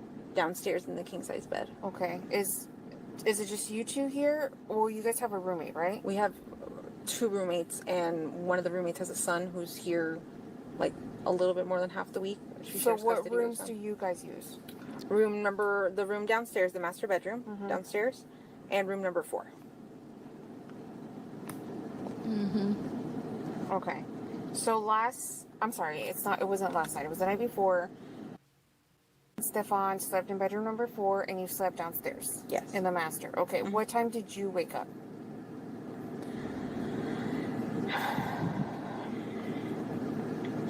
I'm going to say around 8 o'clock in the morning, Stephan came into the room and was trying to put the leash on the dog. Somewhere between, I'm going to say somewhere between, he came into the room somewhere between 8 and 8:15. He came in to put the leash on the dog, and I got up to try to help him because my dog is kind of a nervous dog and I didn't want him to pee on the bed. So we wrangled him, put him on his leash, and he said, go back to sleep. And I said, okay. So I laid back and went back to sleep. Okay. I heard people in the kitchen. I'm not sure exactly who was in the kitchen. As far as I know, I came downstairs to get ready in her. So she's kind of got a bedroom in the living room. If you go into the apartment, you'll see there's like one of those fake walls, separating half the bedroom. She's got like a desk with a bedroom and a TV and a dresser. But she'll hang out there during the day, but she never sleeps there. She always sleeps with me, and then the rare occasion upstairs. But most of the time it's with me. Okay. Did you see her on Monday morning? Visually see her? No. Did you hear her? I heard many people in the kitchen. I'm not sure if it was my roommate or her specifically. Okay. Is your roommate a male or a female? Female. Okay. They're both females. When was the last time you physically saw? Wednesday, 11 o'clock. I'm sorry. Sunday, 11 o'clock. Sunday when you sent her to bed? To bed. Okay. And then when you woke up, you said you woke up briefly because Stephan went in there. Did you go back to sleep? Yes. What time did you get up?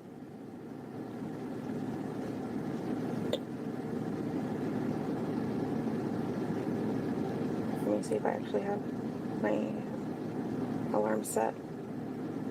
No, I don't have a specific day on there. Let me check something real quick.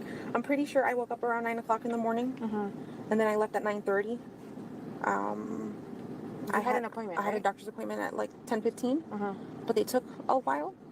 And then by the time they did my blood work and whatever, I think I got home somewhere between 11 and 11:15. Okay. When you got back, was Stephan here? I'm pretty sure he was, yeah. What was he doing? Just sitting in my room. At my computer desk on his phone. Okay. What did you guys do? We chatted for a little bit. I asked him what had happened because he had called me earlier at 10. Let me see.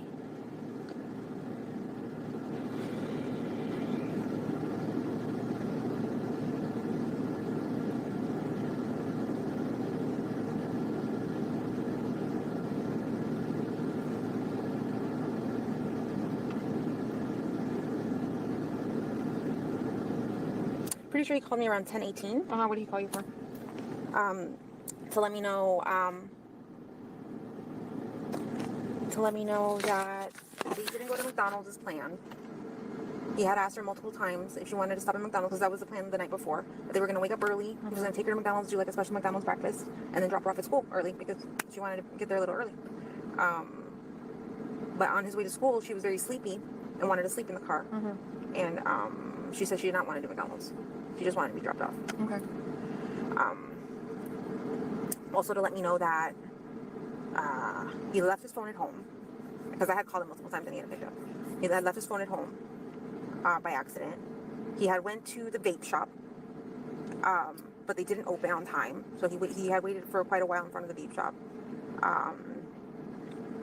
They didn't open, so he left and came back, and we hung out a little bit, and then I think he left again to the vape shop to go buy what he needed. Okay. Do you want the name of the vape shop? Yes. If you have it at the top of your mind, I'm sure we're going to talk again soon, and we'll have more. No, I'm just saying because that might be helpful if you want to see like surveillance or anything. Okay, so at some point, I understand he gets like a flat tire, and he's not able to go with you to pick school. Yeah. Right. Yeah. And when you get to the school, how do you realize that she wasn't there? So I left her. I usually leave around 2:30 to pick her up. She gets out of school at 4. So I wait it takes me about 20-25 minutes to get to the school, and then I wait about an hour for her to get out. I waited the whole time, and then when the bell rang and then it was time for her to come out, she wasn't one of the first kids like she normally is. And I realized I was holding up the line because everyone behind me had children, and they needed to get out because I was the first in line. So after about, I'm gonna say, I think it was like 4:10, she didn't come out, and I was holding up the line, so I drove away. I said, maybe I forgot to tell her that I was picking her up that day, because I don't know if she knew that I wasn't working that day. But I had assumed that she thought, she knew that I was gonna go get her. So because she never came out, I left, and I went. She works less than, I'm gonna say it's like a 3-minute drive from the school. It's very close. She works in the Hunter Creek Villages area. I drove that way, and I drove along the path that she would walk, and I didn't see her. And then office, I asked, hey, has she gotten here yet? They said no. And I said, okay, let me wait a little bit. And I parked back again on Hunter's Park Lane, I think. And I waited along that lane to see if I would see her walking. And I didn't see her walking. And it was about...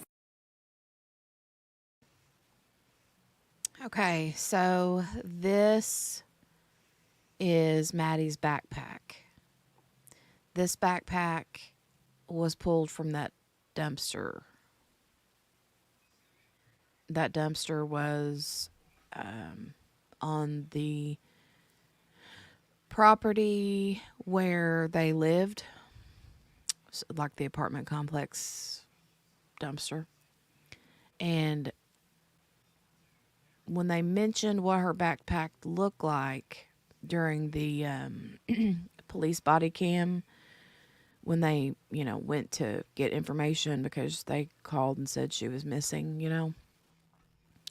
they said that she had a gray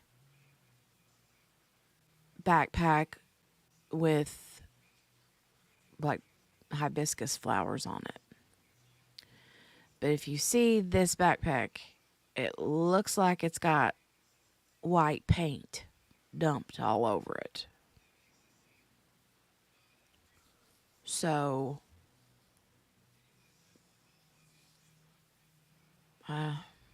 weird, right? But this backpack has Maddie's school laptop and stuff in it. So 4:30, 4:35. They dump stuff out of it here in a second too. In the photos, you can see there's paint all over her belongings that were inside the backpack. At this point, she should have. So I went back to the office, and then I was like, "Is she here yet?" Oh, she hasn't gotten here. And I said, "Okay, hold on. Let me see." I called her best friend, and I was like, "Hey, Are you? I don't know if I told her I was picking her up from school today or to walk to the office, but I don't see her anywhere. And she goes, no, she never came to school today. She didn't come to first or second period. And I said, what do you mean? We dropped her off close to school. She should have walked to school. She goes, no, she never made it to any of her periods. And I said, can you please check with your other friends in your other classes to see if she ever made it? She got back to me and said no. At this point, I started to panic because I realized something was wrong. I emailed one of her teachers, a few of her teachers actually. Okay, and apparently this is all things that was maybe taken out of the car. Actually, one of them responded to me. He said she didn't make it to his period at all, and he checked all her other classes, and she didn't make it to school at all. That's when I knew something was truly wrong. And I'm not before that email or after that email, but I started panicking and freaking out because she should have been to school. She should have made it. And then I understand she forgot her phone, right? Yeah. Is it common for her to not have her phone? Yes. She's got ADHD. She's super forgetful. She doesn't even. She never realizes that she's in the shower for a whole hour. She loses track of time. She's very. And then you guys went looking for her, right? Yes. Where did you look? Like, did you drive somewhere? Did you walk? Like, where did you go look for her? Okay. So, after her best friend called me, actually, or I talked to her best friend on the phone, I went back to the school to see, let me check her official attendance. Let me see what's going on. They were already closed. Nobody was at the school. So I searched by backtracking into the school and then coming back out and seeing that there were no kids at the school at all. So then I drove office. Everything was driving. And then I think that response from her teacher at that point. But did you come back to the apartment at any point yesterday once you realized she was missing? Stephan was at home waiting for us to get back. And then when I told him something was wrong, she never made it to school, he completely hauled it back to me. And then we all stood there waiting for the cops to show up, and they didn't show up till like 7:30. It took them a while to respond. I think they were looking for other missing kids around the area too. But yeah, no, we did not come back home until we were done with the police. We were done with everything. There was nothing else for us to do except come back. Where was her phone when all of this was happening? With me. How did you get the phone if you never came back here? I took it with me to go pick her up from school. I was going to give it to her when she got in the car and be like, listen, you forgot your phone again, and let her play on it. I'll do that sometimes when she forgets that I bring the phone with me, and I just give it to her afterwards. But I had brought it with me to go pick her up from school. Okay. And you works where? I won't get you the address exactly. Yeah. And then, did you at any point check her phone out while you had it? Yes. Tell me about it. Okay. Actually, I started looking, but I could not concentrate on reading anything. I was too panicked and too worried. I handed the phone to my sister. She's the one, and my niece. They both started going through her texts. I saw her texts. Nothing seemed weird. No weird random people. Everyone is someone I was familiar with or had heard about. They checked her Roblox. They checked her Discord. I checked her Discord as well. There was nothing weird. One of the police officers taught me to look at deleted text messages. We looked at those as well. They were random text messages deleted. They weren't anything. Do you remember where you were when you were looking at her phone? Yes. Which is where? Let me see.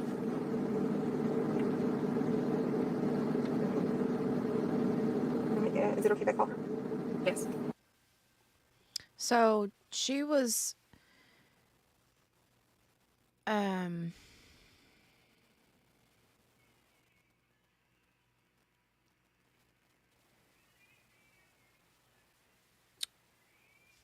hold on, I'm thinking. Let me go back and look. Here, this photo here. So this is, remember, he had changed a flat tire. Right, but then also there was that surveillance camera footage that caught him pulling into that one parking lot. and he had taken Maddie out of the front seat and put her into the trunk of the car. And I'm just wondering, how in the world would she have fit in there unless he slung all this stuff in there after the fact, you know, to make it look like the trunk of the car is full of stuff. There's no way it could have had a human in it. Which is where? Let me see.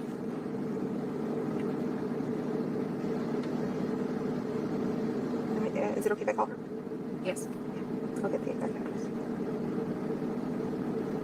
And then while she answers, were you guys, when you guys were looking for her, did you guys keep looking for her in the Hunters Creek area or somewhere else? Hunters Creek area. Okay. Did you guys come back here at any point? No. What time did you guys come back home?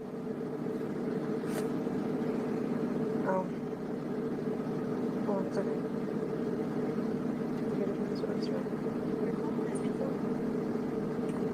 Good luck, Steph. What time did we come back? What time did we come back? That was a very good question.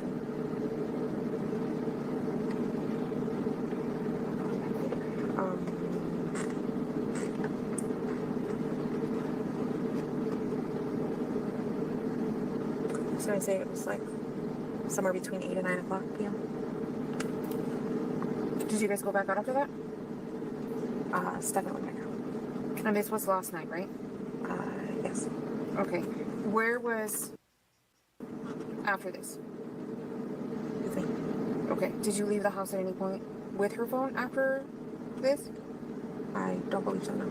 Okay. Hold on. No, I think it's been home all day today, too. It's been home all day today? I'm pretty sure, yeah. What time did the police take her phone? Oh, just kidding, just kidding. Yeah, they took it, I don't have it anymore. Just what time kidding, did you just get the phone? kidding. Really? Puke. I've made so many phone calls today and seen so many people today that I Was it don't light know. out or dark out? It was light out. It was light out. It was still Detective light. Hunt still said, yeah, it was during the daytime. And then but other than that, her phone was here all day. In the morning, yes. Did you guys take the phone anywhere other than when Detective Hunt took the phone?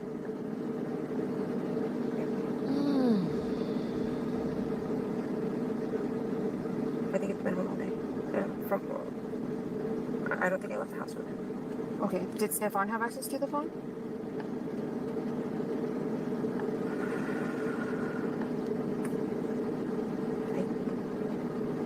I'm sorry, I took my medicine, so I feel a little spacey.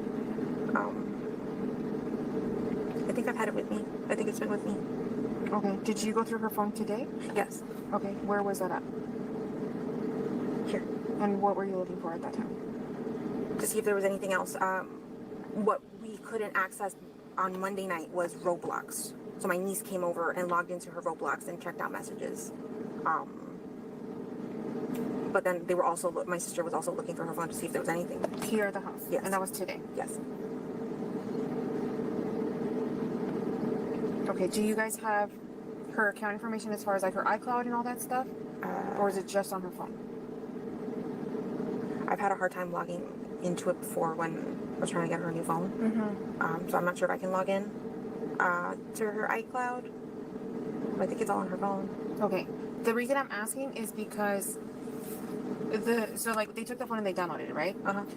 They can see like if somebody tries to access her accounts and stuff like that. So if you guys do have access to anything, yeah, if you guys can refrain from like logging back in. Okay, that's fine. Yeah. So it doesn't look like she like if she tries to like access her accounts from like somewhere else, that way we can track that. Yeah. Does that make sense what I'm saying? Of course, yeah. So that is right there is a photo of her backpack in a trash bag and one of her white Crocs, which they said told the police she was wearing. That was the white Crocs was what she was included with wearing when she was last seen wearing this and white Crocs. Yeah. So they're asking if you can, just try not logging into any more of her accounts so that when he's going through the phone, it doesn't look like she's trying to log on from somewhere else. Yeah. Okay. Was there anything else that they wanted us to clarify? Did you find the address to your... Sorry, let me call her again. Or what's the name of it? Oh, if I could remember her business name, I don't know. What kind of business? It's an insurance business. I think Advanced Insurance something group. And then I know that you've been with us for the most part of the day, right? Yes. We have, I want to say maybe like 40 people out here, okay? Between us and Kissimmee. And we're all, you know, going to be working basically overnight and throughout the day tomorrow until we, okay? Tonight, what we're going to do Hey, is, I know we Laura. already secured your house, right? We asked everybody to leave. Hi. So another thing that I'm going to ask is if you guys can find somewhere else to stay for the night, because we're going to have Kissimmee out here at your apartment for the rest of the night, because the people that come and like take pictures and all that other stuff are not going to respond until the morning. Okay, so nobody can go into the house for the rest of the night until the house gets, you know, we need to take pictures and do other stuff with the house. Does that make sense? Yeah. Okay. And I'm not sure what these images of the car with the black stuff, I don't know what that is. I don't know what that's supposed to be. unfortunately, because you guys have such a big apartment, it's not something that only one person does. Like, we don't do that, right? We have our forensics unit come out. And it's not something that one person can do by herself. So she has to It wait looks until like people oil come in. or something. There's like, they're on call after midnight, right? So she has to wait for the other people to come in the morning, and then they're all. And this is actually, this car, I think, is actually... No, this isn't the same car, Steph. This isn't the same car. This is a different car. The car was his dad's Lincoln, I think, if I'm not mistaken. And yeah, I'm not sure. I'm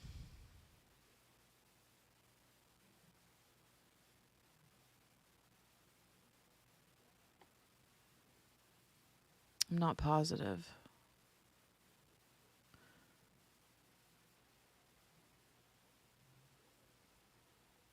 Are going to come in as a unit and try to, you know, get it done as quick as possible. Okay. I need to go back into the house. I have medication that I have to take in order to be like normal. Is there a possibility that I can go back in there and get my meds? Yes. Give me a few minutes, and then we'll try to figure out how we can get your medication. Okay, but that's something that we can definitely get.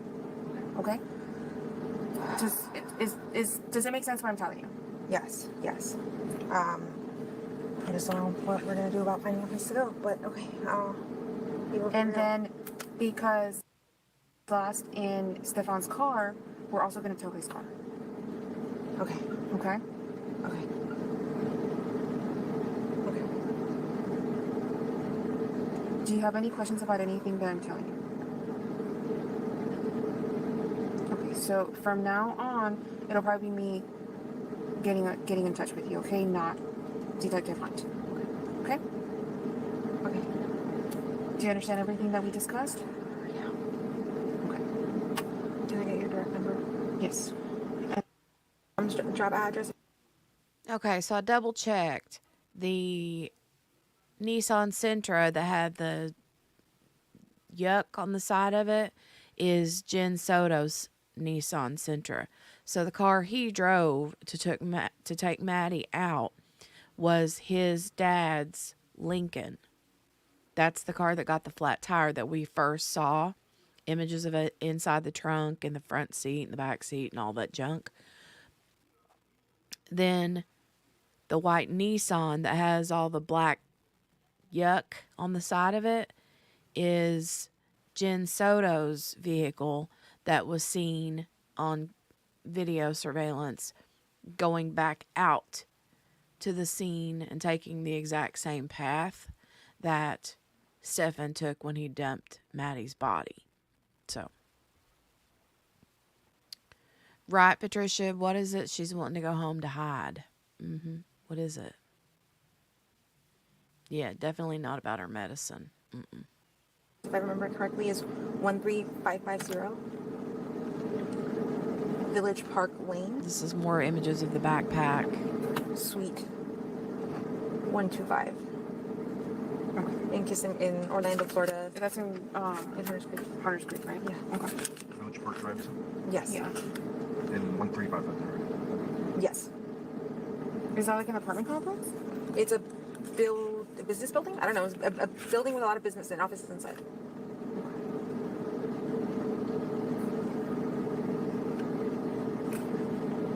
And when did you say you were there? I got there around 4. Well, see, I left and came back. So 4:45. I got there, and I stayed until they had left. Were you there today? Love you, Steph. Is there one Yeah, anywhere go near that listen to area some today? of the Peppy Up. No, I don't think so. It's been with me. Oh, Detective Hunt went back to that office. I'm so sorry, and he had her phone. Okay. He had her phone at that time. Yeah. Why did he go back to that office? Because my uncle had walked a path along the trail, and he had found the wallet with not ID, but like credit cards and something that had somebody's state on it. So he went to pick it up to see if it was of any interest. Okay, that makes sense. Yeah. Okay, so I'm gonna give you my business card. I'm still here for a little bit longer. I'm gonna talk to Stefan one more time. There was like a few things that we needed to clarify with him, and then we're gonna, like, me physically, after I get done talking to Stefan, I'm gonna try to go get rest, right? Because we're gonna continue to do all this. Yeah. There's other detectives that are coming for my unit, okay? So, like, there's always gonna be somebody here. Okay. So just because I physically am not here, don't think that we're not physically working on this. We have a lot of people in our unit, right? So we're taking, like, shifts. And then the people we have violent crimes out here as well. And they're here till 4 in the morning. So I don't want you to think that, like, just because I'm leaving, that we're not still actively working on this. Does that make sense? Yeah. Like, they are here till 4 in the morning, and then the day shift people that also work violent crimes come in around that same time, so they're gonna take over. So, like, we have, like, people working till a certain time, and then other people coming and taking over, okay?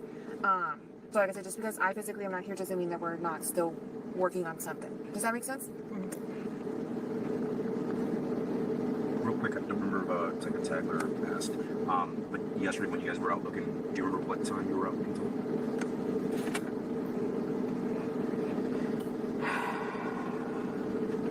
So yesterday, I stayed in the office. My family went out searching. Which office? 13552, yeah. You stayed until what time? I'm gonna say somewhere between 8 and 9 o'clock. I left and then I came home. You came straight here? Yeah. And then who was out? Your family was out looking? Yeah, but I think they all stopped actually, I'm not sure. One of my uncles might have kept searching along the trail, but I'm not sure until what time he was out. My dad as well. What about Stefan? Stefan went out sometime in the middle of the night and went searching, cruising around to see if he could figure out where she might be. What car was he driving? My car. Was anybody driving Stefan's car? No, just Stefan. And what time was he out? I have no idea. I fell asleep. But I know he drove my car because when I got into it, I said, "Oh, the seat's adjusted. Did you drive my car?" He goes, "Yeah, remember I said I was going to take a drive tonight to go search for her because he does have, like, insomnia. He can't sleep at night sometimes, and especially, like, that's what's going on right now. But I'm not sure what time he may have come in or out. But if you guys look at my gate clicker, you need that to come in the front gate. You can see what times he may have come in and out. Okay. I don't think I have anything else for you. We're gonna clear some things with Stefan, and then I will let you know before I head out. Okay? Do you promise everything you said today is true? Yes. Okay, thank you so much. Ending the recording at 009.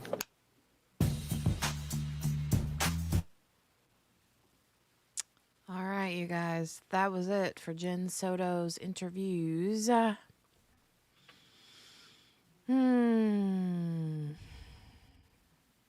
But I wanted to share this as well. Hold on, let me find it.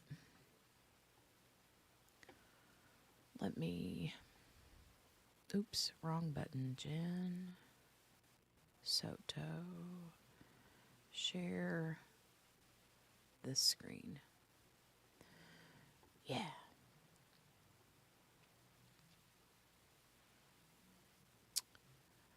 All right, so here, Madeline Soto case. This was posted yesterday. Says police have no plans to charge Jennifer Soto. The Kissimmee Police Department has no plans to file charges against Jennifer Soto, the mother of Madeline Soto, a 13-year-old girl whose body was discovered in rural Osceola County earlier this year. Sources told Channel 9's Shannon Butler that Jennifer Soto has done nothing criminal so far, so she will not face charges. Channel 9 has obtained a video recording of Orange County Sheriff's Office detectives interviewing Jennifer Soto at 11:30 p.m. February 27th after her daughter was reported missing. It just goes into, the detail of all of the things from the beginning, but yeah.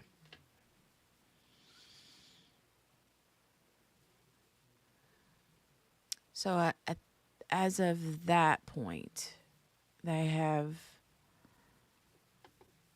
nothing to charge her with as of yet. But I'm not gonna hang my hat on that, right? Let me check something real quick. Hold on a minute. We'll have to go take my trip to the school so I can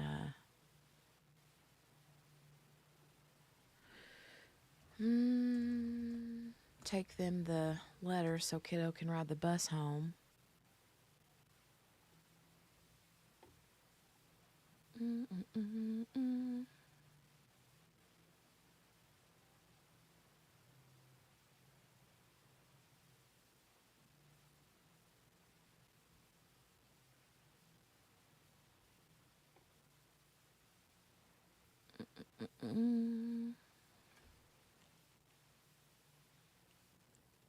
All right.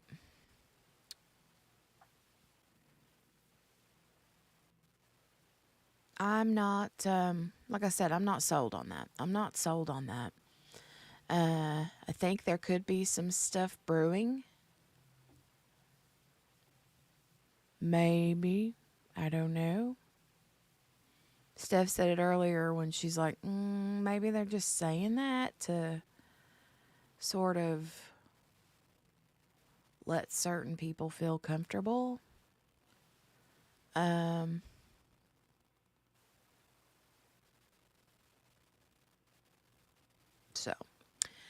But I'm going to go. Sorry, my brain is going every which way because I'm looking for updates on things. But I am going to go take the letter to kiddo's school so she can ride the school bus home this afternoon. But when I come back, I'm going to strike up another stream. So just in case there's some stuff happening. And then there's also some other interviews that I want to listen to with you guys.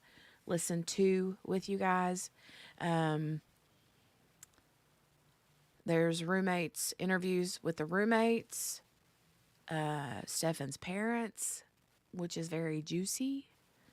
The grandmother, which is the one that owned the business, JENN Soto's mom. So, yeah, sort of interesting. Lots of other things, but I'm gonna scooch.